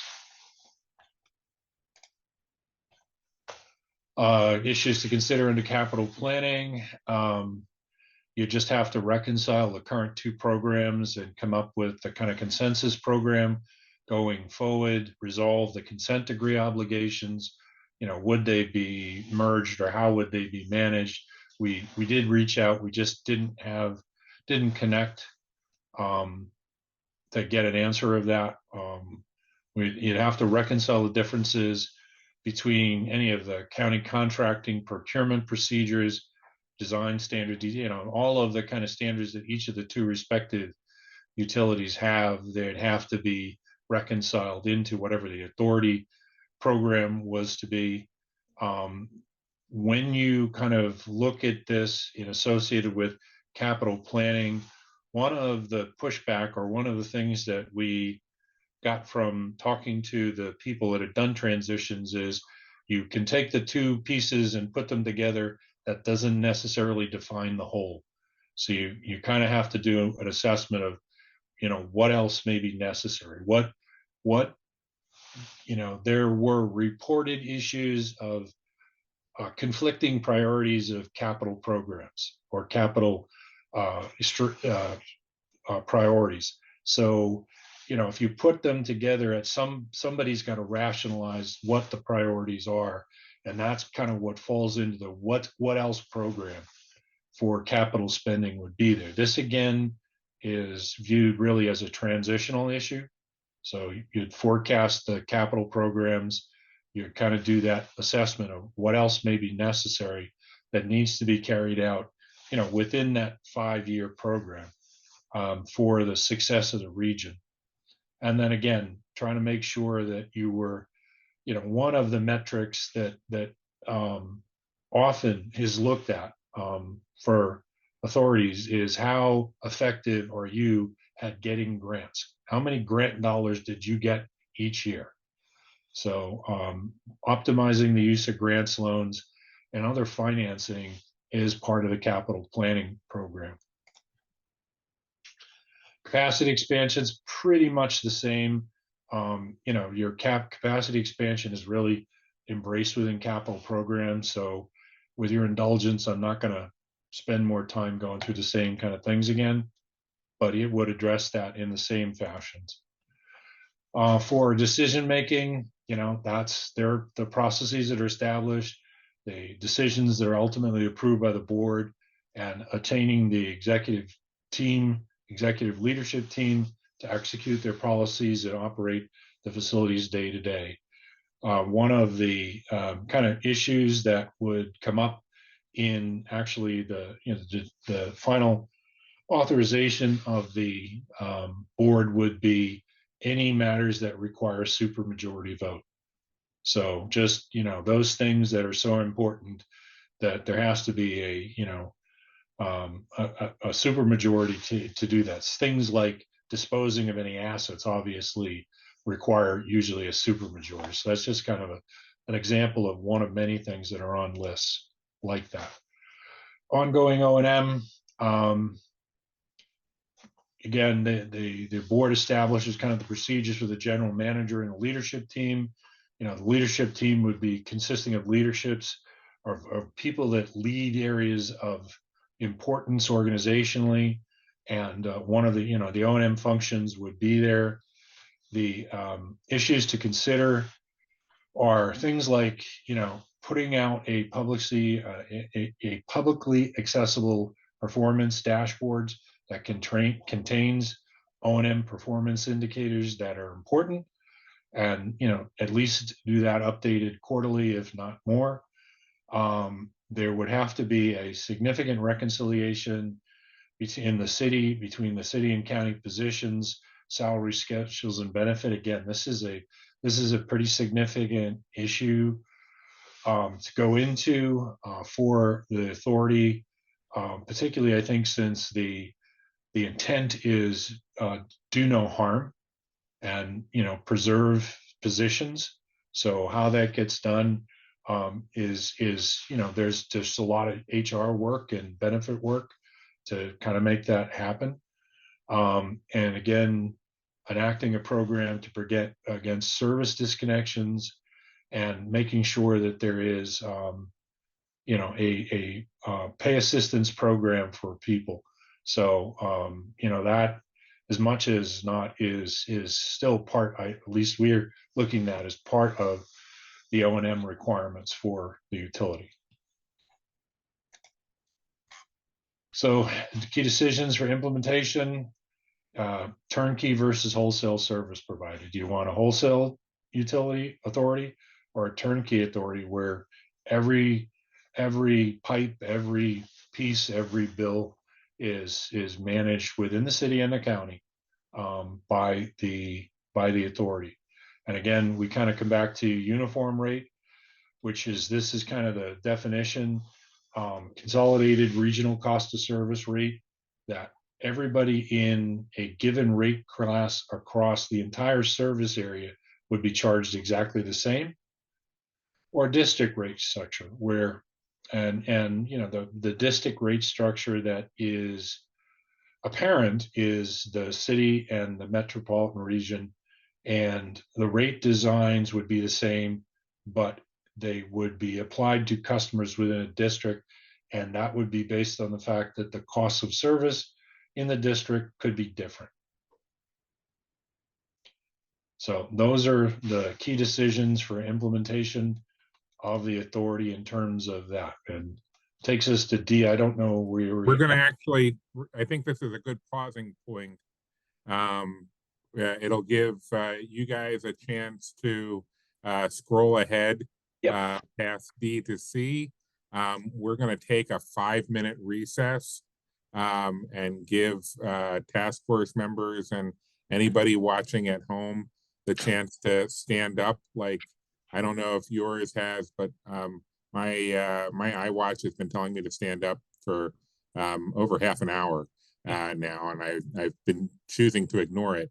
But we will reconvene at 8 o'clock, at which point, as we have been doing, we will take the public comment at 8 until such a time as we either hit 8:30 or the conclusion of public comment, and then we will resume our discussion and questions. So let's take a 5-minute break, and please be back at 8 o'clock.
Okay, I'm seeing 8 o'clock, but I'm also still waiting for a list of who we have signed up for public comment.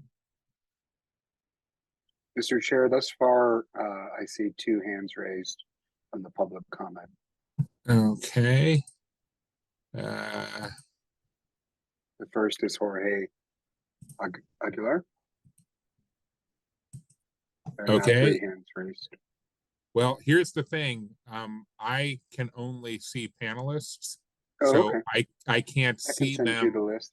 until, yeah, or what you can do is you can elevate the people who are signed up to panelists so that when they turn their camera Right. on, I can see them and recognize them. And That's we exactly go what from we there. intend to do. Okay. So just let us know when you are ready to proceed, and we'll make the first risen hand a panelist. I'm trying to see if we've got, yeah, I think we've got 1, 2, 3, 4, 5, 6. Yeah, we've got a quorum of, okay, we're good. Okay, yeah, sure. Let's get started.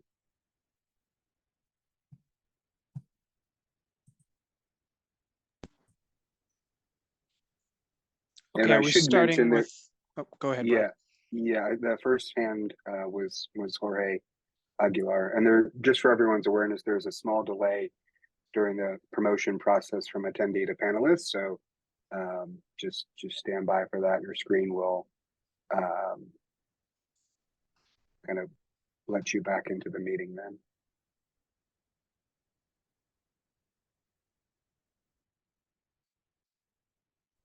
Okay, we can see you, Jorge. I don't know if we can hear you just yet, unless you have not started speaking.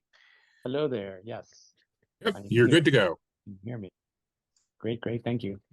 All right. Thank you, Chairman Henry. Yes, as you know, my name is Jorge. I'm with Food and Water Watch, and I'm here on behalf of our tens of thousands of supporters in Baltimore to ask that you recommend a governance model that provides substantive reform to the intermunicipal agreements. That's Model C.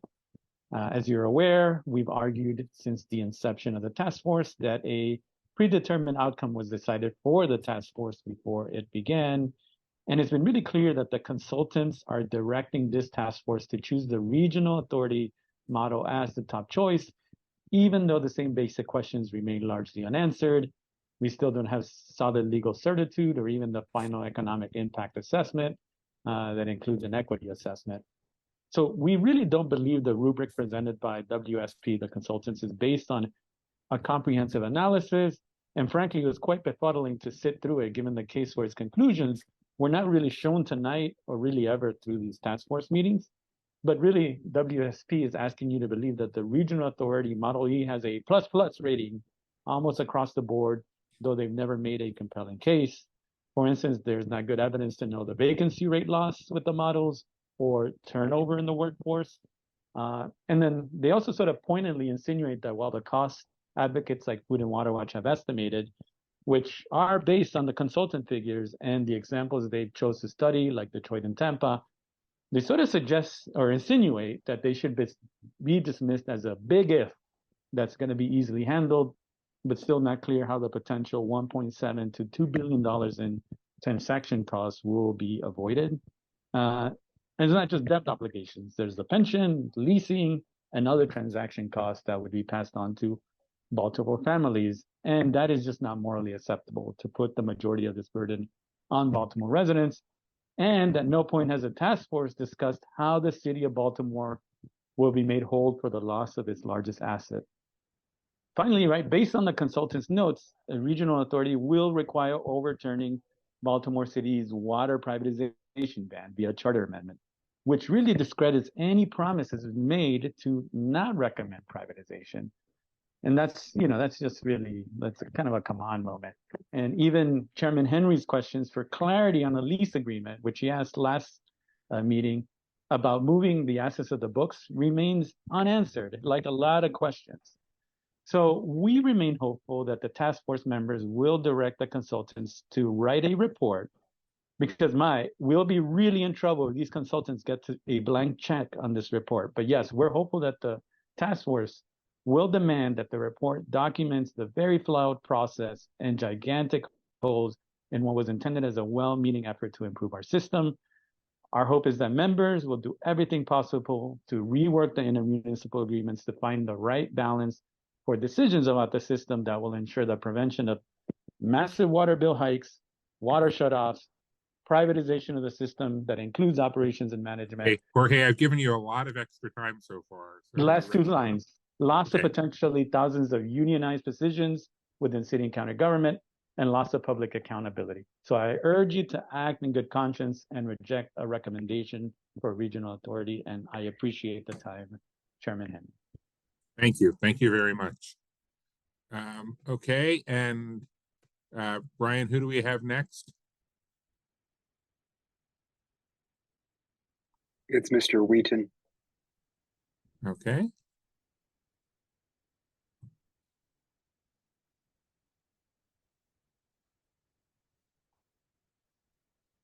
I guess this is what you meant by the slight time lag while we're, there we go. And Mr. Wheaton has been promoted. Okay, Mr. Wheaton, Yes, can you hear me? we can. All right, how are you doing? Thank you so much, Task Force, for letting us do public comment. My name is David Wheaton. I'm with the NAACP Legal Defense Fund. And we just want to urge the Task Force for caution and for them to do a racial equity and economic equity assessment, especially on Governance Model E, before it moves forward. And again, there's three major questions that are still have not been answered by the consultants or by this Task Force, at least that we have heard. The first one is, what is the impact going to be for low-income ratepayers?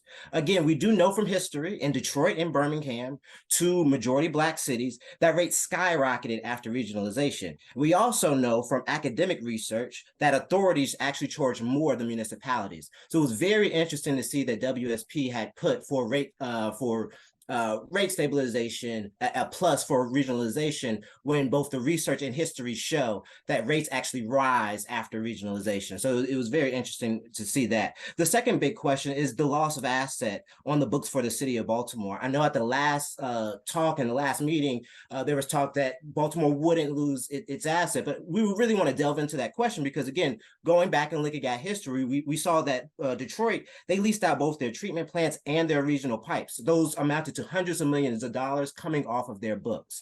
And so I think, what would that do for the bond rating? What would that do for the city of Baltimore's future ability to get more affordable housing, to get bonds for education? And so I really think that, especially the 5 representatives for the city, really need to see how is this going to really affect city residents in the future, not just with the wastewater treatment plant, but also the future of the city of Baltimore as well when it comes to its finances. And then the third thing is there still have been no answer on the lease payment. Again, this is Baltimore's largest asset, a $5 billion asset. And there just has been no talk of what that lease payment would be. And so I think that definitely needs to come because, again, looking at history, looking at Detroit, the ratepayers had to suffer and have their rates go up. And then the last thing, again, it was also interesting to see that WSP put for keeping the workforce that they gave the regional authority a plus rating in retaining workforce, when we know, again, looking at history at Detroit, they lost 15% of their workforce after regionalization. And those were, again, union jobs. So I don't understand how they gave it a plus when you look at history and research that shows that there's actually a loss of workers. And thank you so much. That ends my public comment. Thank you. All right. And Brian, who do we have next? We have Mr. Reynolds. Okay. I feel like we should have a little bit of theme music or something here during the waits while they're being promoted. In my head, I'm hearing some old game show music from like the 60s or early 70s, but I can't remember what it's from specifically. Mr. Reynolds. Hey there. I don't know if there was any 60s or 70s music on the background while I was was hopping on. I will be really, really brief. I've got an irate 7-year-old who is insisting I help her finish her dessert at the moment, but she doesn't really want to share it. So my name's Todd Reynolds. I'm the political coordinator for the American Federation of Teachers, AFT Maryland. We are the state federation for City Union of Baltimore, Baltimore County Federation of Public Employees. Just a really quick question regarding slides 17 and 18 that rate the Model E as plus. We just have concerns because there doesn't seem to be much data that we've seen to support that at the moment. I know David Wheaton just mentioned this just a second ago. But if there is to be a new authority, would the workers who currently work in Baltimore City and Baltimore County no longer be city and county employees, but now work for the authority? What happens to their collective bargaining rights? What happens to, because there'll be a new employer, will they have to go through the recertification process to get a union? Do they have to apply for their jobs? Just numerous concerns regarding this that we have genuine fears for. So I think that's much less than 2 minutes. It is, and I want to please thank your 7-year-old for sharing you with us for just a little less than 2 minutes. Thank you. Thank you. We have, I see Ms. Ann Wilson is next.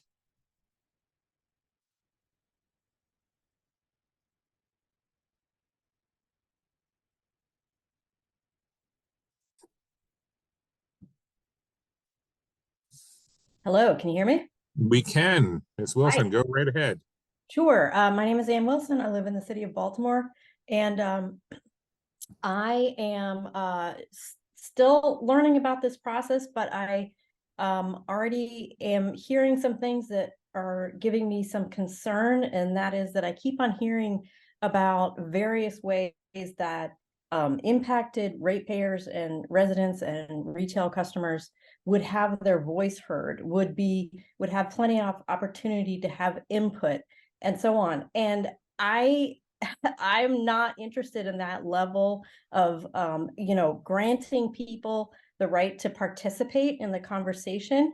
We have fought too long and too hard to establish some really strong standards in the city of Baltimore around accessibility and affordability.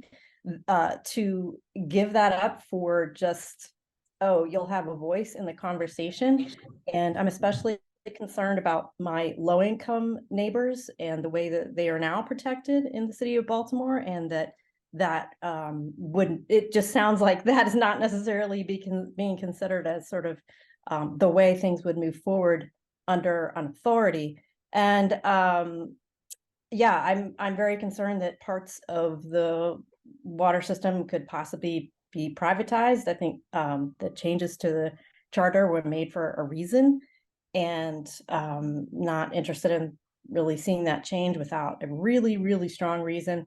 And last thing I'll say is that, some of the work that's been done in the city of Baltimore, as most folks know, but I just want to throw out as a reminder, is based on the United Nations General Assembly agreement in 2010 that the right to safe, clean, and affordable water is a human right and should be protected as such, and that no household should ever pay more than 3% of their household income on water. And that's where my comment ends. Thank you very much. Thank you. And I do especially want to thank you for reminding us about the UN standard. I had the honor, privilege, and to some extent frustration of chairing a hearing on that in the city council back in 2015 in our attempt to kick off what eventually became the Water for All Accountability Act. And I just want to share, both for Ms. Wilson and for anyone else at home that is particularly concerned with the equity aspects of what a regional authority would mean for the existing equity-based programs that the city already runs. It seemed like that was already part of WSP's recommendation, that we would, that an authority would continue that kind of work. And it is definitely within our power as a task force to make that part of our recommendation, that if we were to move to some type of regional authority, that regional authority continue and expand the existing equity-based programs throughout the entire region that the water and wastewater system cover, which would, from a expansion of human rights perspective, mean we would pick up tens of thousands of additional households in Baltimore County and other counties that have the same low income challenges as the customers in Baltimore City, but currently don't have access to the same program because they're not city residents and city customers.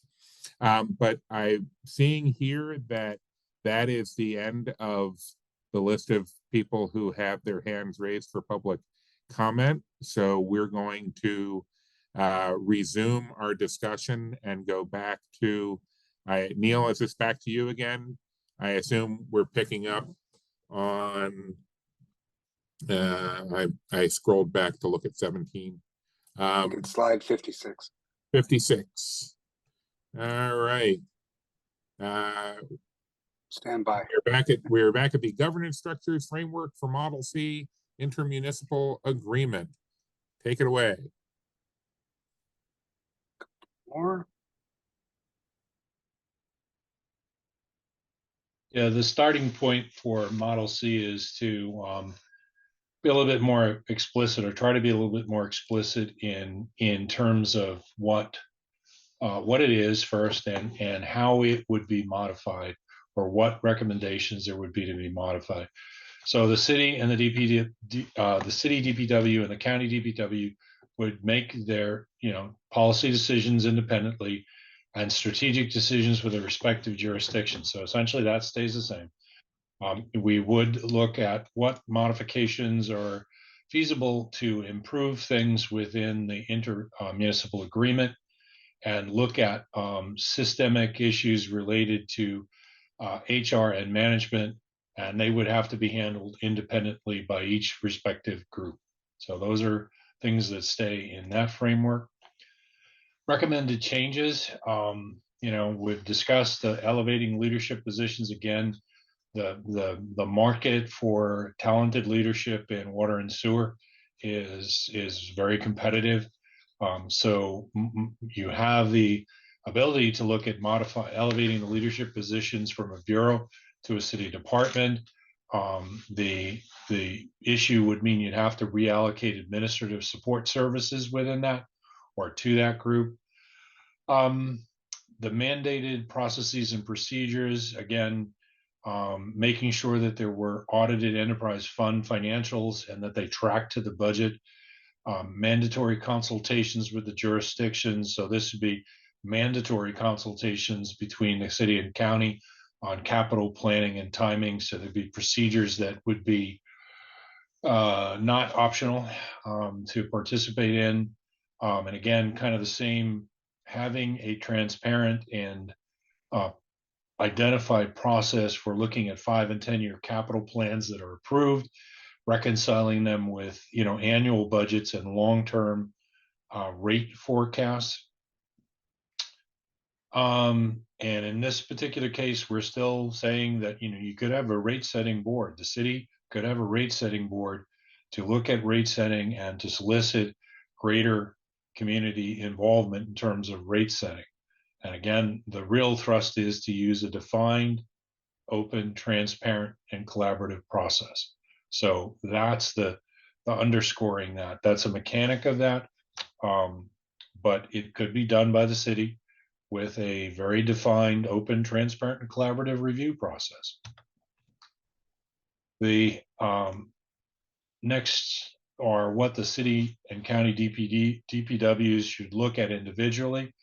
Again, conducting salary studies with water and sewer comparatives. Again, there are national water and wastewater industry compensation studies that are done that should be checked to make sure that you're retaining and looking at leadership positions and other positions to retain talent, develop exit interview formation to try to assess what the drivers are for departures and turnover. Because Neil, can we pause for a second? We have a Yep. question, Ms. Buckler. Yep. Thank you, Mr. Chair. So jumping back to the last slide, Neil, the two things, the rate setting board, but there isn't discussion of a cost of service study, which seems like a easier start out of the gate than creating another board. So why not? Why isn't that a discussion?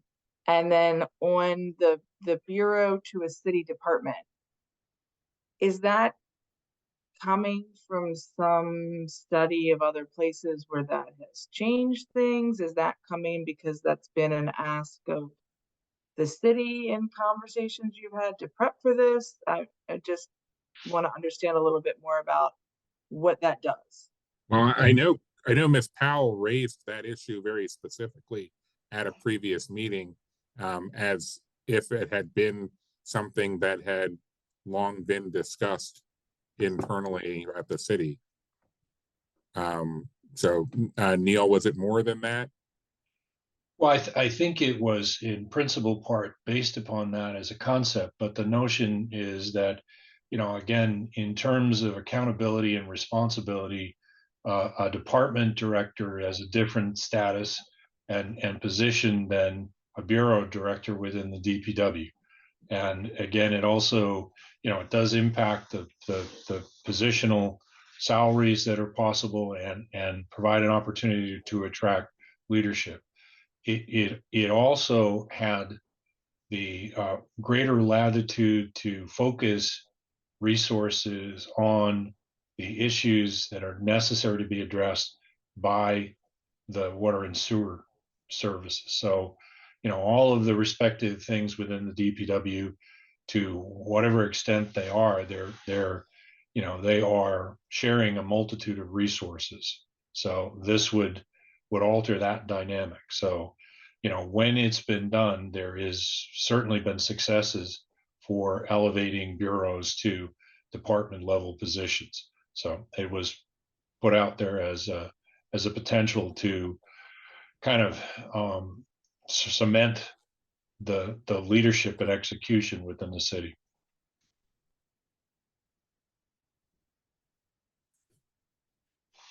I'm sorry, Ms. Powell.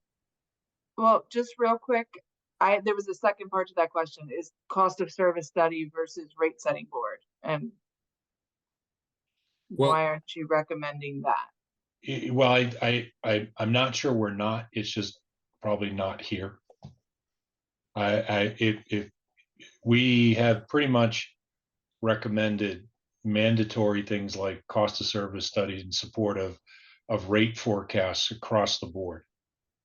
So I'm of the belief that it's in latter slides in this section. So only so many things you can introduce on one slide. And if it isn't, I'll take the heat for not doing that. But yes, we have presumed that there would be certainly any cost of service study would have to be prepared in support of a rate increase. Ms. Powell. Oh, sorry. Ms. Powell.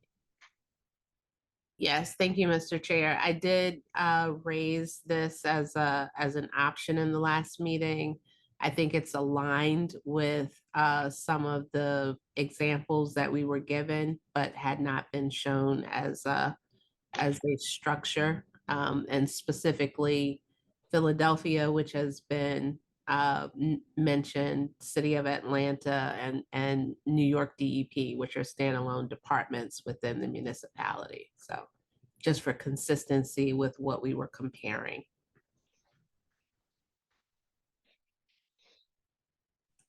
Okay, Neil? All right. Again, we're kind of working through some of the other things that are the recommendations. Work on succession plannings for key positions, at least within the next year. Develop workforce development, community-based initiatives. Again, number of other peer communities have done quite a bit to look at engaging the community to develop utility workers. It's good work. Track and report open positions. So again, that's transparent. Headcount, things either be kind of performance metrics that could be identified and reported on. Look at what are some of the best industry practices for retention of institutional knowledge. Again, the first thing usually that falls into place under this is identifying strategic standard operating procedures and getting them identified and put it down in some codified system. But there are many more that follow on. So basically developing a strategy for retention of institutional knowledge, develop and publish the utility billing relief program. You have programs, just make sure they are communicated and funded to the need necessary. Again, this is published the 5-year forecast of rates and annually track cost of service expenses. Again, reconcilable to the last cost of service study. So I think in this particular instance, what we're saying is you need to track those expenses on that same basis. And when you go for a rate increase, you have to have a cost of service study, but you are tracking those expenses annually in that format so that you understand what's happening to the cost of service. And then it gets to modifying the municipal agreements, and we've kind of hit on a few of these things in general, but look at what can be done to again kind of force both the respective utilities to periodically collaborate on long-range strategies and capital planning and system expansion objectives. It happens, but not nearly to the extent necessary to optimize the systems. Obligate the parties for periodic consultation to ensure coordinated decision making. Tougher one to kind of articulate and put in an agreement, but if there are policy changes, there is the possibility of calling for consultation at very least and input. Require periodic management audits and publish the results, focusing on is the city's utility or are the utilities performing consistent with the management objectives that other peer utilities are performing at. These are often used to try to track performance issues and somewhat akin to some of the stuff in the New Gen report, but they tend to be a little bit more focused than that. Develop requirements and publish and track performance measures like KPIs, again, to foster transparency and accountability. There's just a number of examples given relative to whatever particular things are deemed to be important areas for improvement or important areas to be monitored to make sure people understand what the performance is at each of those areas. The thing that probably requires the most work is establish a joint office for managing customer service, billing, and collections. Some of the biggest busts apparently over time have been where the city's customer-facing activities and the county's customer-facing activities don't have particularly good communications or are working on distant systems. So this is probably the biggest lift, but it's probably one of the more important things to do to harmonize the customer-facing activities and be responsive to customers. So, if all of these activities get reported to the rate board as components of the rate making considerations. So essentially, if these things are happening, and we talked a little bit that if there were a rate setting board, the rate setting board wouldn't be able to just consider financial issues, it has to consider performance issues. So these are some of the recommended changes for the intermunicipal agreement. And the activities, kind of what would have to happen, the city and county would have to jointly review and update the CAM. The CAM has got some antiquated phrases. It's got things in it that people are no longer certain of why or what necessarily. So, kind of working through the logic and making sure that it's reflective of actual conditions. Prepare some type of memorandum to document the procedures for its use. Again, this is in the realm of, this is the basis for you doing cost sharing for hundreds of millions of dollars. You ought to have a pretty good menu for figuring out how to use it, and so documentation of how it gets used and what its standard operating procedures are, what is the schedule of affairs for who does what to whom, seems to be something to get particularly documented. So if you do have turnover, there's a manual to look at to say how to. And document the standard annual procedures and milestone deadlines for developing that. So this is really kind of making sure that there's a very clear instrument saying, here's who's responsible for doing what on what schedule. So again, everybody's got a transparent and documented understanding of what the cost sharing is under the intermunicipal agreement. Looking at the governance framework, it's similar to the status quo. We talked about, raising the water and sewer reviewer to a department. The decision-making would be modified to require collaboration between the city and the county, particularly on customers, but also on long-term planning, drought response, capacity expansion, CIP prioritization. And just as a distinction, there's only so much cooperation you can mandate. So this is an area where, when it's one agency, it's certainly going to be different than two agencies working or attempting to be cooperative.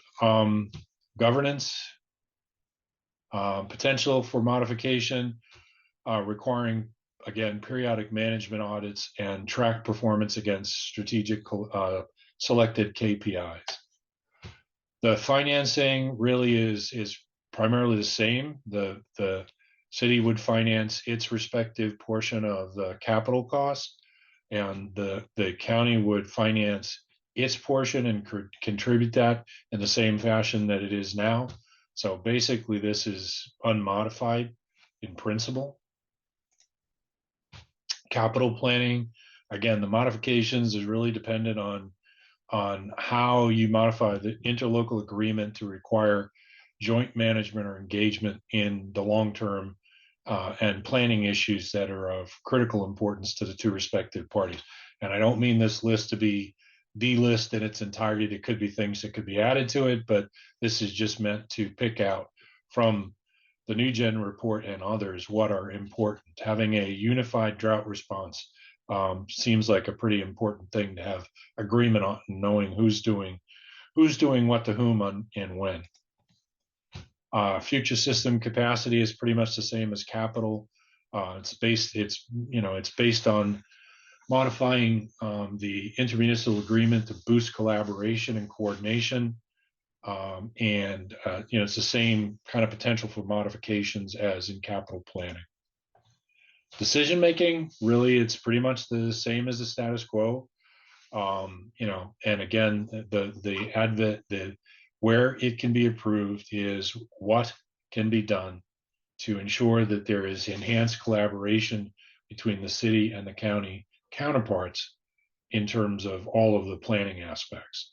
So again, specific things that can be revised. DPW's policies and procedures have been made in consultation with the county utility representatives. Again, the presumption being that there would be, if there were big policy changes or material policy changes or procedures that are going to impact the county utility representatives, that they be brought in for at least consultation, that they be allowed to understand it. So they'd be given notice, they'd be given an opportunity to review and at least provide input, and ensure collaboration. again, on kind of all of the long range and critical issues that span the jurisdictions and don't care which side of the city county border you're on. So those are the decision-making framework. Ongoing operations, again, it isn't changing who's turning wrenches so much, but it is meant to thrust or put an effort, an emphasis on improving interjurisdictional coordination and establishing performance requirements, particularly for at least billing and collection. So potential areas of modification, joint review of the CAM model, revise and document usage procedures, adopt revenue assurance and billing collection quality control procedures. The city's already started down that road, but coming to an agreement on what they are such that they don't have or are not likely to have adverse impact on county billing. Better coordinating water and sewer customer service issues. Again, this is where we suggest that there is the possibility of a joint office so that there's no gaps in the communication that are that adversely impact customer service, and establishing requirements for communicating city water adjustment. This is really part of the coordinating the billing and sewer customer service issues better. Issues for decision. The effectiveness, enforceability of the interlocal agreement changes to cooperation and accountability. It is really dependent on what changes can be made and are agreed upon by the two respective parties and their willingness to adhere to them. Addressing the systematic issues that are outside of the peer review of the agreements are employee recruitment, retention, knowledge capture, and documents. They remain primarily issues that the two respective parties, county and city, would have to contend with pretty much, on their own. And the coordination mechanisms are set out, how effective would they be, and in the context of the changes made to the interlocal agreements. So these are some of the key considerations in considering that. So that is the governance side of the evaluation that we've conducted for the two models. So you've seen Model E, the authority, and you've seen Model C, and we're kind of erasing from our near-term memory the Model E, the Model D. So we are now at a point of putting some recommendation out there for consideration. And again, the objective is for the task force to make the recommendations for the best model suited for the Baltimore region. And what we've conveyed is that the governance model that holds the greatest prospect to provide the optimal customer service, system reliability, and interjurisdictional collaboration is the governance Model E, special district or authority. Delivering the benefits of this presents significant risks based on where we are and those issues that were identified that need to be resolved to make sure that it could be implemented in an efficient way that doesn't adversely impact customers or the communities involved. And they cannot be answered based on a hypothetical conceptual governance model. It's just not something that can be done, that the answer is too complex. And the people that are looking at it will be looking at it, will need to look at it, are not really comfortable giving opinions based on hypothetical and assumed conditions. So any of the threshold issues, if any of the threshold issues that we identified cannot be resolved equitably and economically, they basically hold the potential of derailing implementing Model E. So that's how significant the key ones that were identified out there about debt, pensions, and the other issues listed are, if they can't be resolved, then you can't meet the objectives of the task force directive in the legislature to have a efficient and effective system serving the region that essentially does no damage.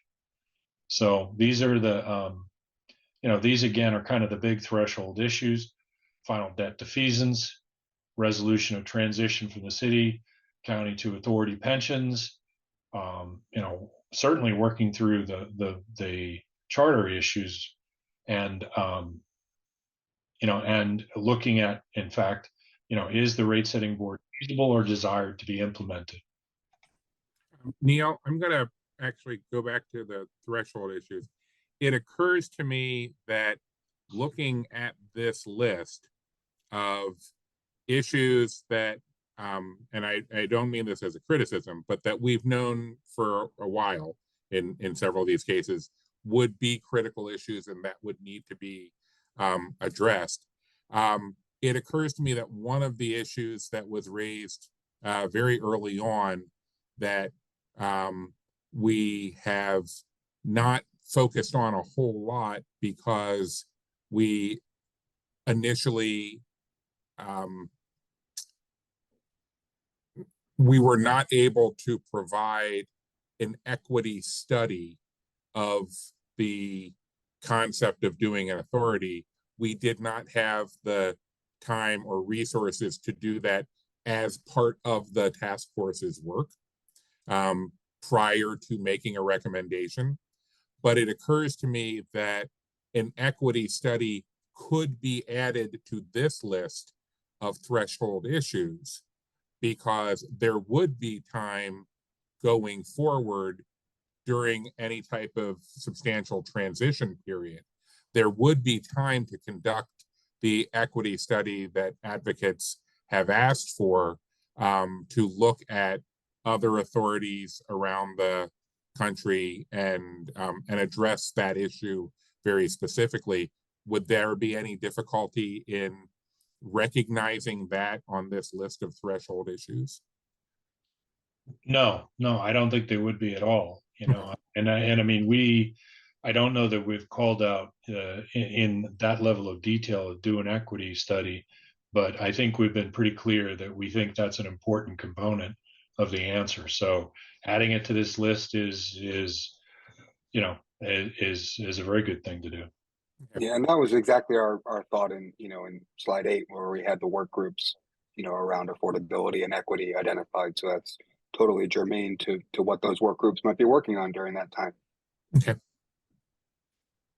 And also just I had my own conversation around the feasibility of not refinancing debt with bond counsel. Yeah.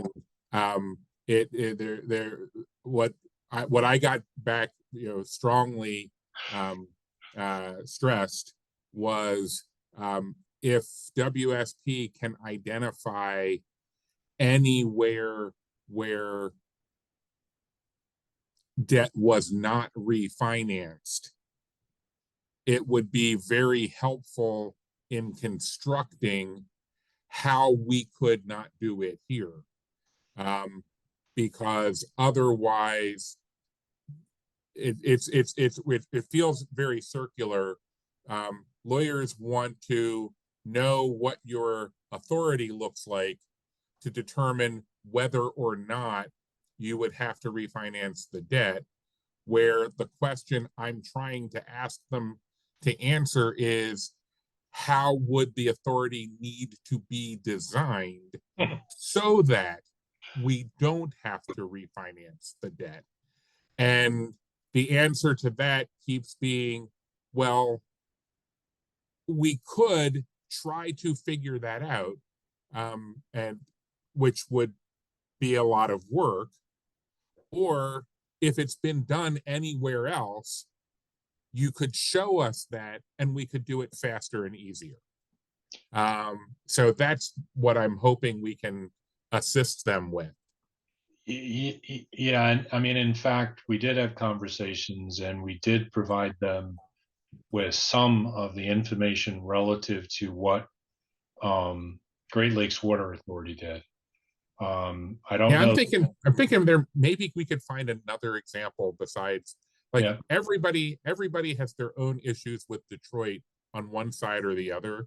So Sure. if there's anybody else that we can try to use as a model, I think that would be more productive. Yeah, I don't know that there are as many in water. We gave them, and I think we indicated to you in the last workshop, there is another group that's doing it now. It's a power group or a power entity, but a power authority is kind of. It's still better than nothing. I'm just afraid that in Detroit, I'm afraid the bankruptcy clouds issues that, or more accurately, the bankruptcy may have created issues there that don't apply here. And I don't want to, I don't want to get into that problem. Yeah, no, I think those are, I mean, you're absolutely right. When we had the discussions, the bankruptcy was as much a complicating factor as anything. So it just clouded the issues with another degree of uncertainty. So yeah, it was a chicken and egg conversation, to say the very least. You know, they wanted us to define the authority so they knew how it would work, and how the financing kind of would be structured. And we're like, and that's kind of the question we're trying to solve, is how can we structure that? So anyways, yeah, there is, you know, as I said, we did identify one other place that's currently going through that. I don't know the details of it. One of our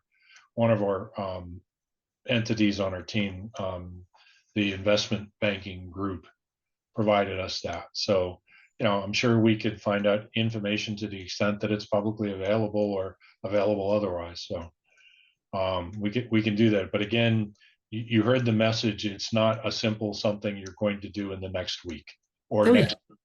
So, which is why there's time to do an equity study. Yeah. There's plenty of time. I you know, anticipate, and if you, as Brian said, go back to that slide, it has all of the people that would do that in that for that reason. Yeah, I didn't think it would be a problem. That's why it's kind of like what Lauren, were you the one who was mentioning the fact that there was no case for a rate study like listed on that particular slide? Yeah, I'm like, there's a lot of stuff already on this slide. I just want to make sure it's understood that this is one of the things that should be on that slide. Just like, you know, making the case for your rate needs to be part of what happens, whether we're talking about Model C or Model E. Yeah. I think technically right now DPW has to do that. But it's just an internal policy. I don't know that it's a, you know, external requirement. And if it's not, it should be, just like Lauren pointed out. Yep.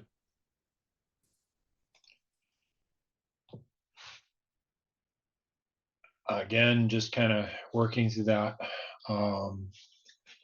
So Model E holds the prospect.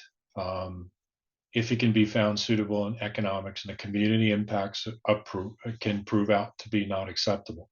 So it's still not a certainty at this particular point. And,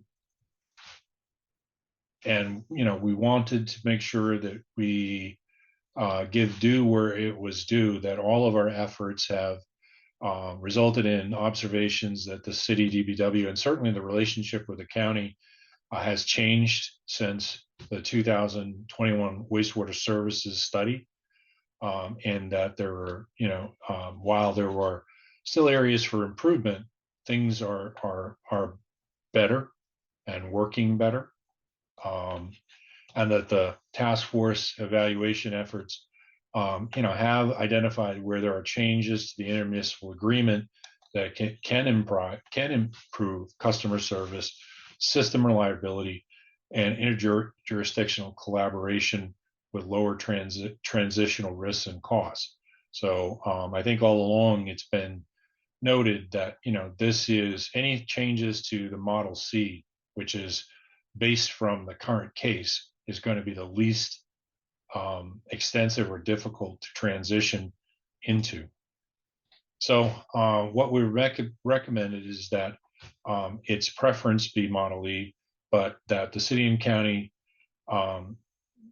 commit sufficient resources to divine the transaction enough to resolve the threshold issues, and that there is a reasonable basis to fully commit to implementing authority. You may look at this as kind of a staged approach of if you can't answer those things that have the ability to derail it, you can't make a final decision to say, this is the way we want to go. And so as a result of that, that Model C be the modified intermunicipal agreement certainly remain in consideration as a viable governance model, because again, until you know that you can implement that without adverse impact to the community or the cost of service, then Model C is the option you have left. So it's improving Model C. And that, I think, is future transition steps.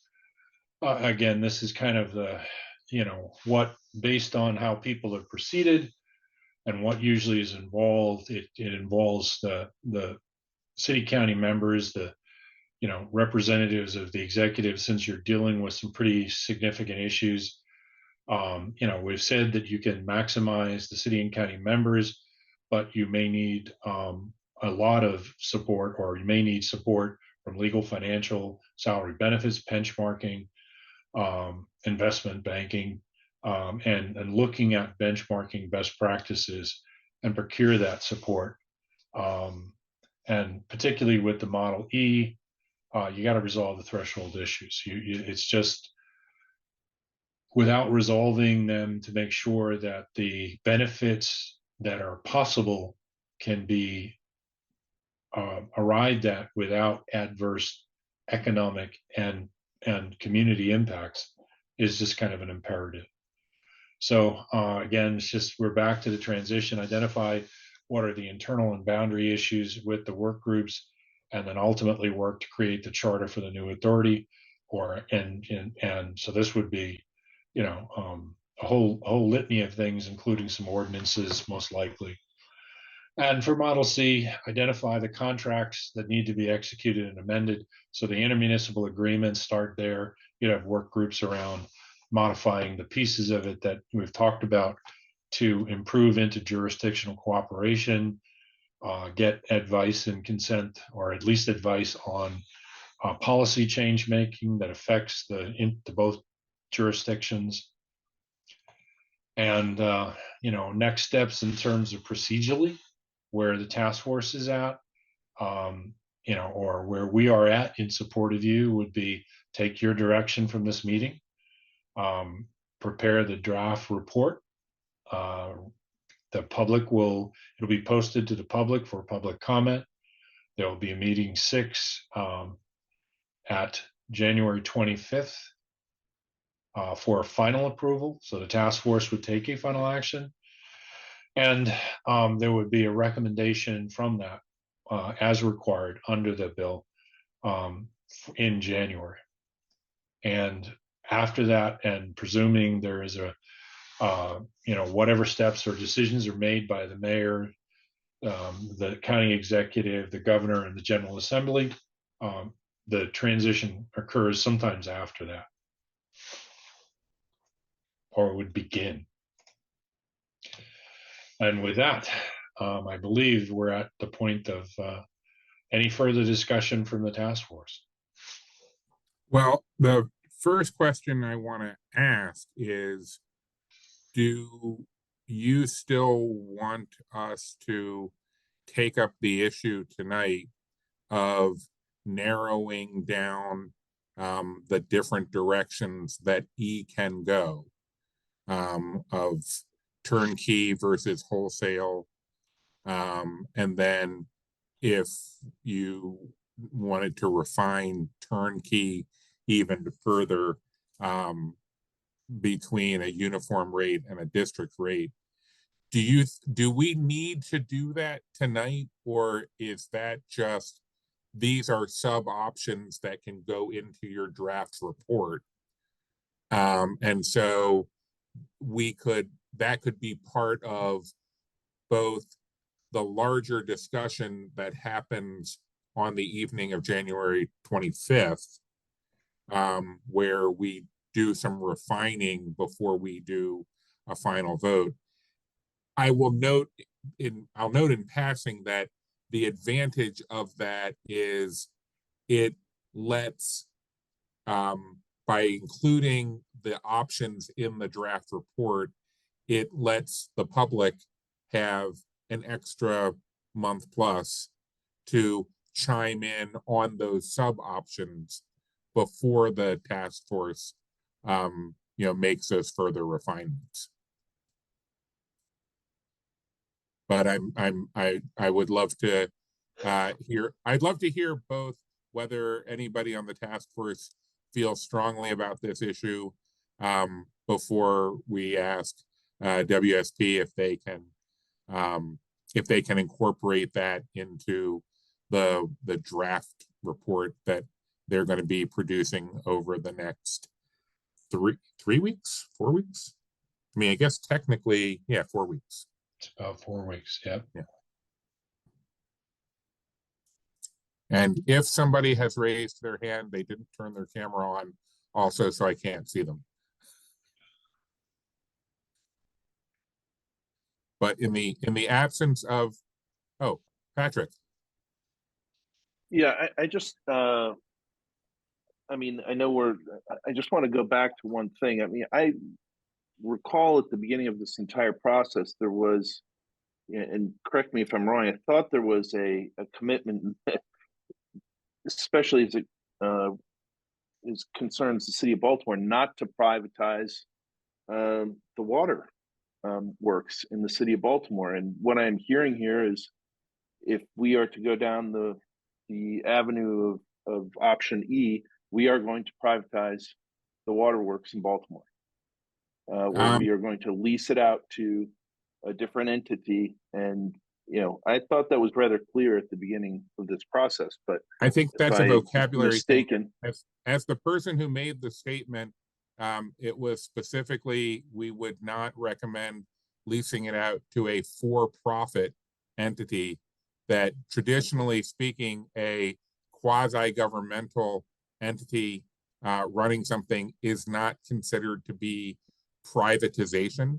But I mean, I'll admit it's a splitting of a hair, but it's an important hair to split, in the sense that I could say right now that we've privatized our school system because it is not directly part of Baltimore city government, but it is run independently by a board of people who are a combination of appointed and elected officials.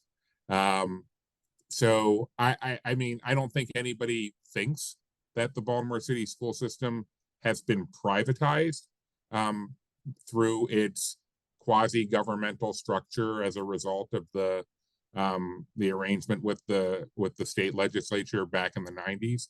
But I think that's what is being recommended by the consultants here. And again, I do also want to stress, this is the consultant's recommendation. The task force itself has to vote. And more importantly, 10 of us have to agree on any one recommendation in order for it to be a recommendation of the task force. So we need a super majority to be comfortable with an idea. And that will remain the case. Dr. Summers, did you, I noticed you popped back up, but you didn't raise your hand, so I wasn't sure if I should call on you. Well, I didn't raise my hand. I wanted to listen to see if any of the other task force members had a comment, but I guess your question was about dealing with the the decision point on the two options for structuring wholesale versus direct. And I don't feel like I don't have a good feel for the pros and cons of those options. And given the significance of the threshold issues that we've just gone through, how would that decision impact threshold issues? I don't feel like we are prepared to vote on that. The other thing I'll say, since I have the floor for a moment, looking at the recommendation, given that the acceptance of Model E depends on some, in my mind, incredibly significant threshold issues, I am not comfortable saying Model E is my preference right now without getting more information regarding how those threshold issues might be resolved in a reasonable way. And I do think that Model C and the modified intermunicipal agreement needs to be done right away, even if we eventually wind up with Model E. But it's going to take a lot of time to work out those threshold issues, I think. And we know, and we've identified a bunch of things about Model C that need to be done yesterday, if possible. And so, you know, I'm just, again, speaking off the top of my head on this, but I would say, you know, our first recommendation ought to be to fix Model C the best we can while we are pursuing, with the county's resources, Model E. But, you know, as far as the initial question about the wholesale versus direct, that's a detail I don't think we are ready to address right now. So that may be more than you wanted, but that's No, that's fine. Ms. Reed? Thank you, Mr. Chair. I'd like to echo Dr. Summers' comments. I'm not going to repeat what he said because you heard what he said. But before I came to this meeting today, I must admit, I thought I was hook, line, and sinker set on option E or Model E. And I still like that model, but given the threshold issues, it gives me pause. And I do think that it would benefit the city and the county to work on the intermunicipal agreement to better and improve that, such that the improvements we're looking to seek happen. And that happens, and that should happen, some of it at least sooner than later. Thank you. Are there any other comments from task force members? I don't see any other hands up. Patrick. Using the real life hand instead of the virtual hand. Yeah. Sorry, Mr. Chair. My Mr. Moran. computer. Sorry, Mr. Chair. My computer died. So, yeah. I apologize. My computer died. I didn't hear the rest of your comments on my question, but I would say that I do agree that I think we need to. There are far too many thresholds that need to be met for option E. I have all sorts of other concerns about it, in addition to the thresholds that have not been answered. So I would recommend we move forward with C at this moment. Well, we're not voting on a recommendation at all. I understand. right I now. understand. Yeah. The question was only whether we wanted to do any narrowing inside E before they did the draft report. I'm personally very comfortable with what members have been sharing. And Neil, I think if WSP takes it upon itself to include the potential options available under E in the draft report, it would probably be beneficial not just for task force members, but for the public and anybody reading it later on to see the thought process that went into making those decisions between turnkey versus wholesale and uniform versus district rate structures. So if you could lay out as part of the draft report the pros and cons of each, that will help task force members when we reconvene and they do have to make more specific decisions. And it'll also be helpful for the public in terms of informing their public comment on the report. So unless anyone has, oh, Ms. Powell. I put my hand up, Mr. Chair, before you just made the last comment, but I would just say that, I mean, perhaps it's along similar lines. It's difficult to think about narrowing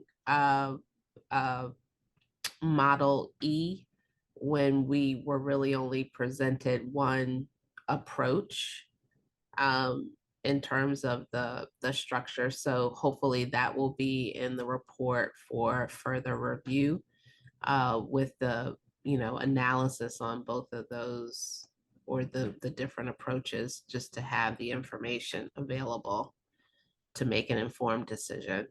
Thank you. Thank you. Delegate Stein. Very quick comment. Thank you, Mr. Chairman. I like your recommendation. Thank you. Oh, that was indeed very quick. Okay, thank you. Yes. I also, and this goes back to Neil and Brian and the WSP team. It occurs to me that I'm hearing a great deal of interest in the idea that since E would take a fair amount of time to examine the threshold issues and do whatever transitioning was required, I'm seeing some interest in, could we recommend doing C while we're working on what would be involved in doing E? And the question I would ask very specifically for you to reach out to the city's law department on is how much of C could we do without its own charter amendment? I know that it would require a charter amendment to raise water and wastewater to full department status and take them out of DPW. Just formally that would be required. What I don't know is how much of it you could do effectively prior to a charter amendment actually being introduced and passed. Are there what aspects of that work could be done in advance of a charter amendment, and then just other than that, maybe have them analyze your recommendation in terms of the details of C and lay out what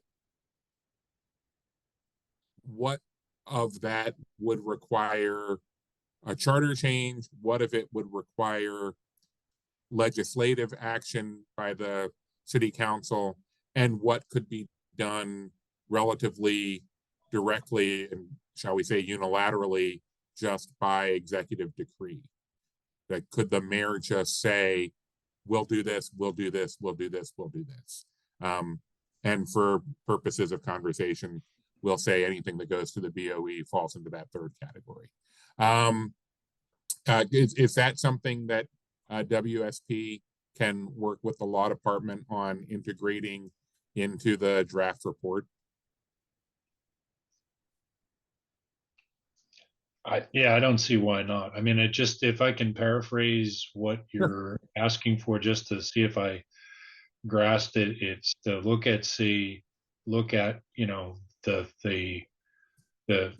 kind of all of the legislative pieces that need to be done, the charter agreement, you know, I think we said, you know,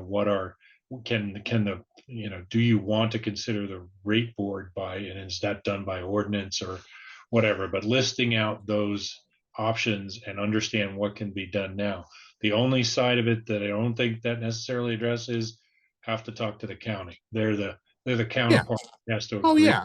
I mean, like I'm just working from the assumption that none of C would require a charter change for the county. Right. Yeah. So like that, I'm only looking at it from the perspective of we can't do a charter change any sooner than next November. Yep.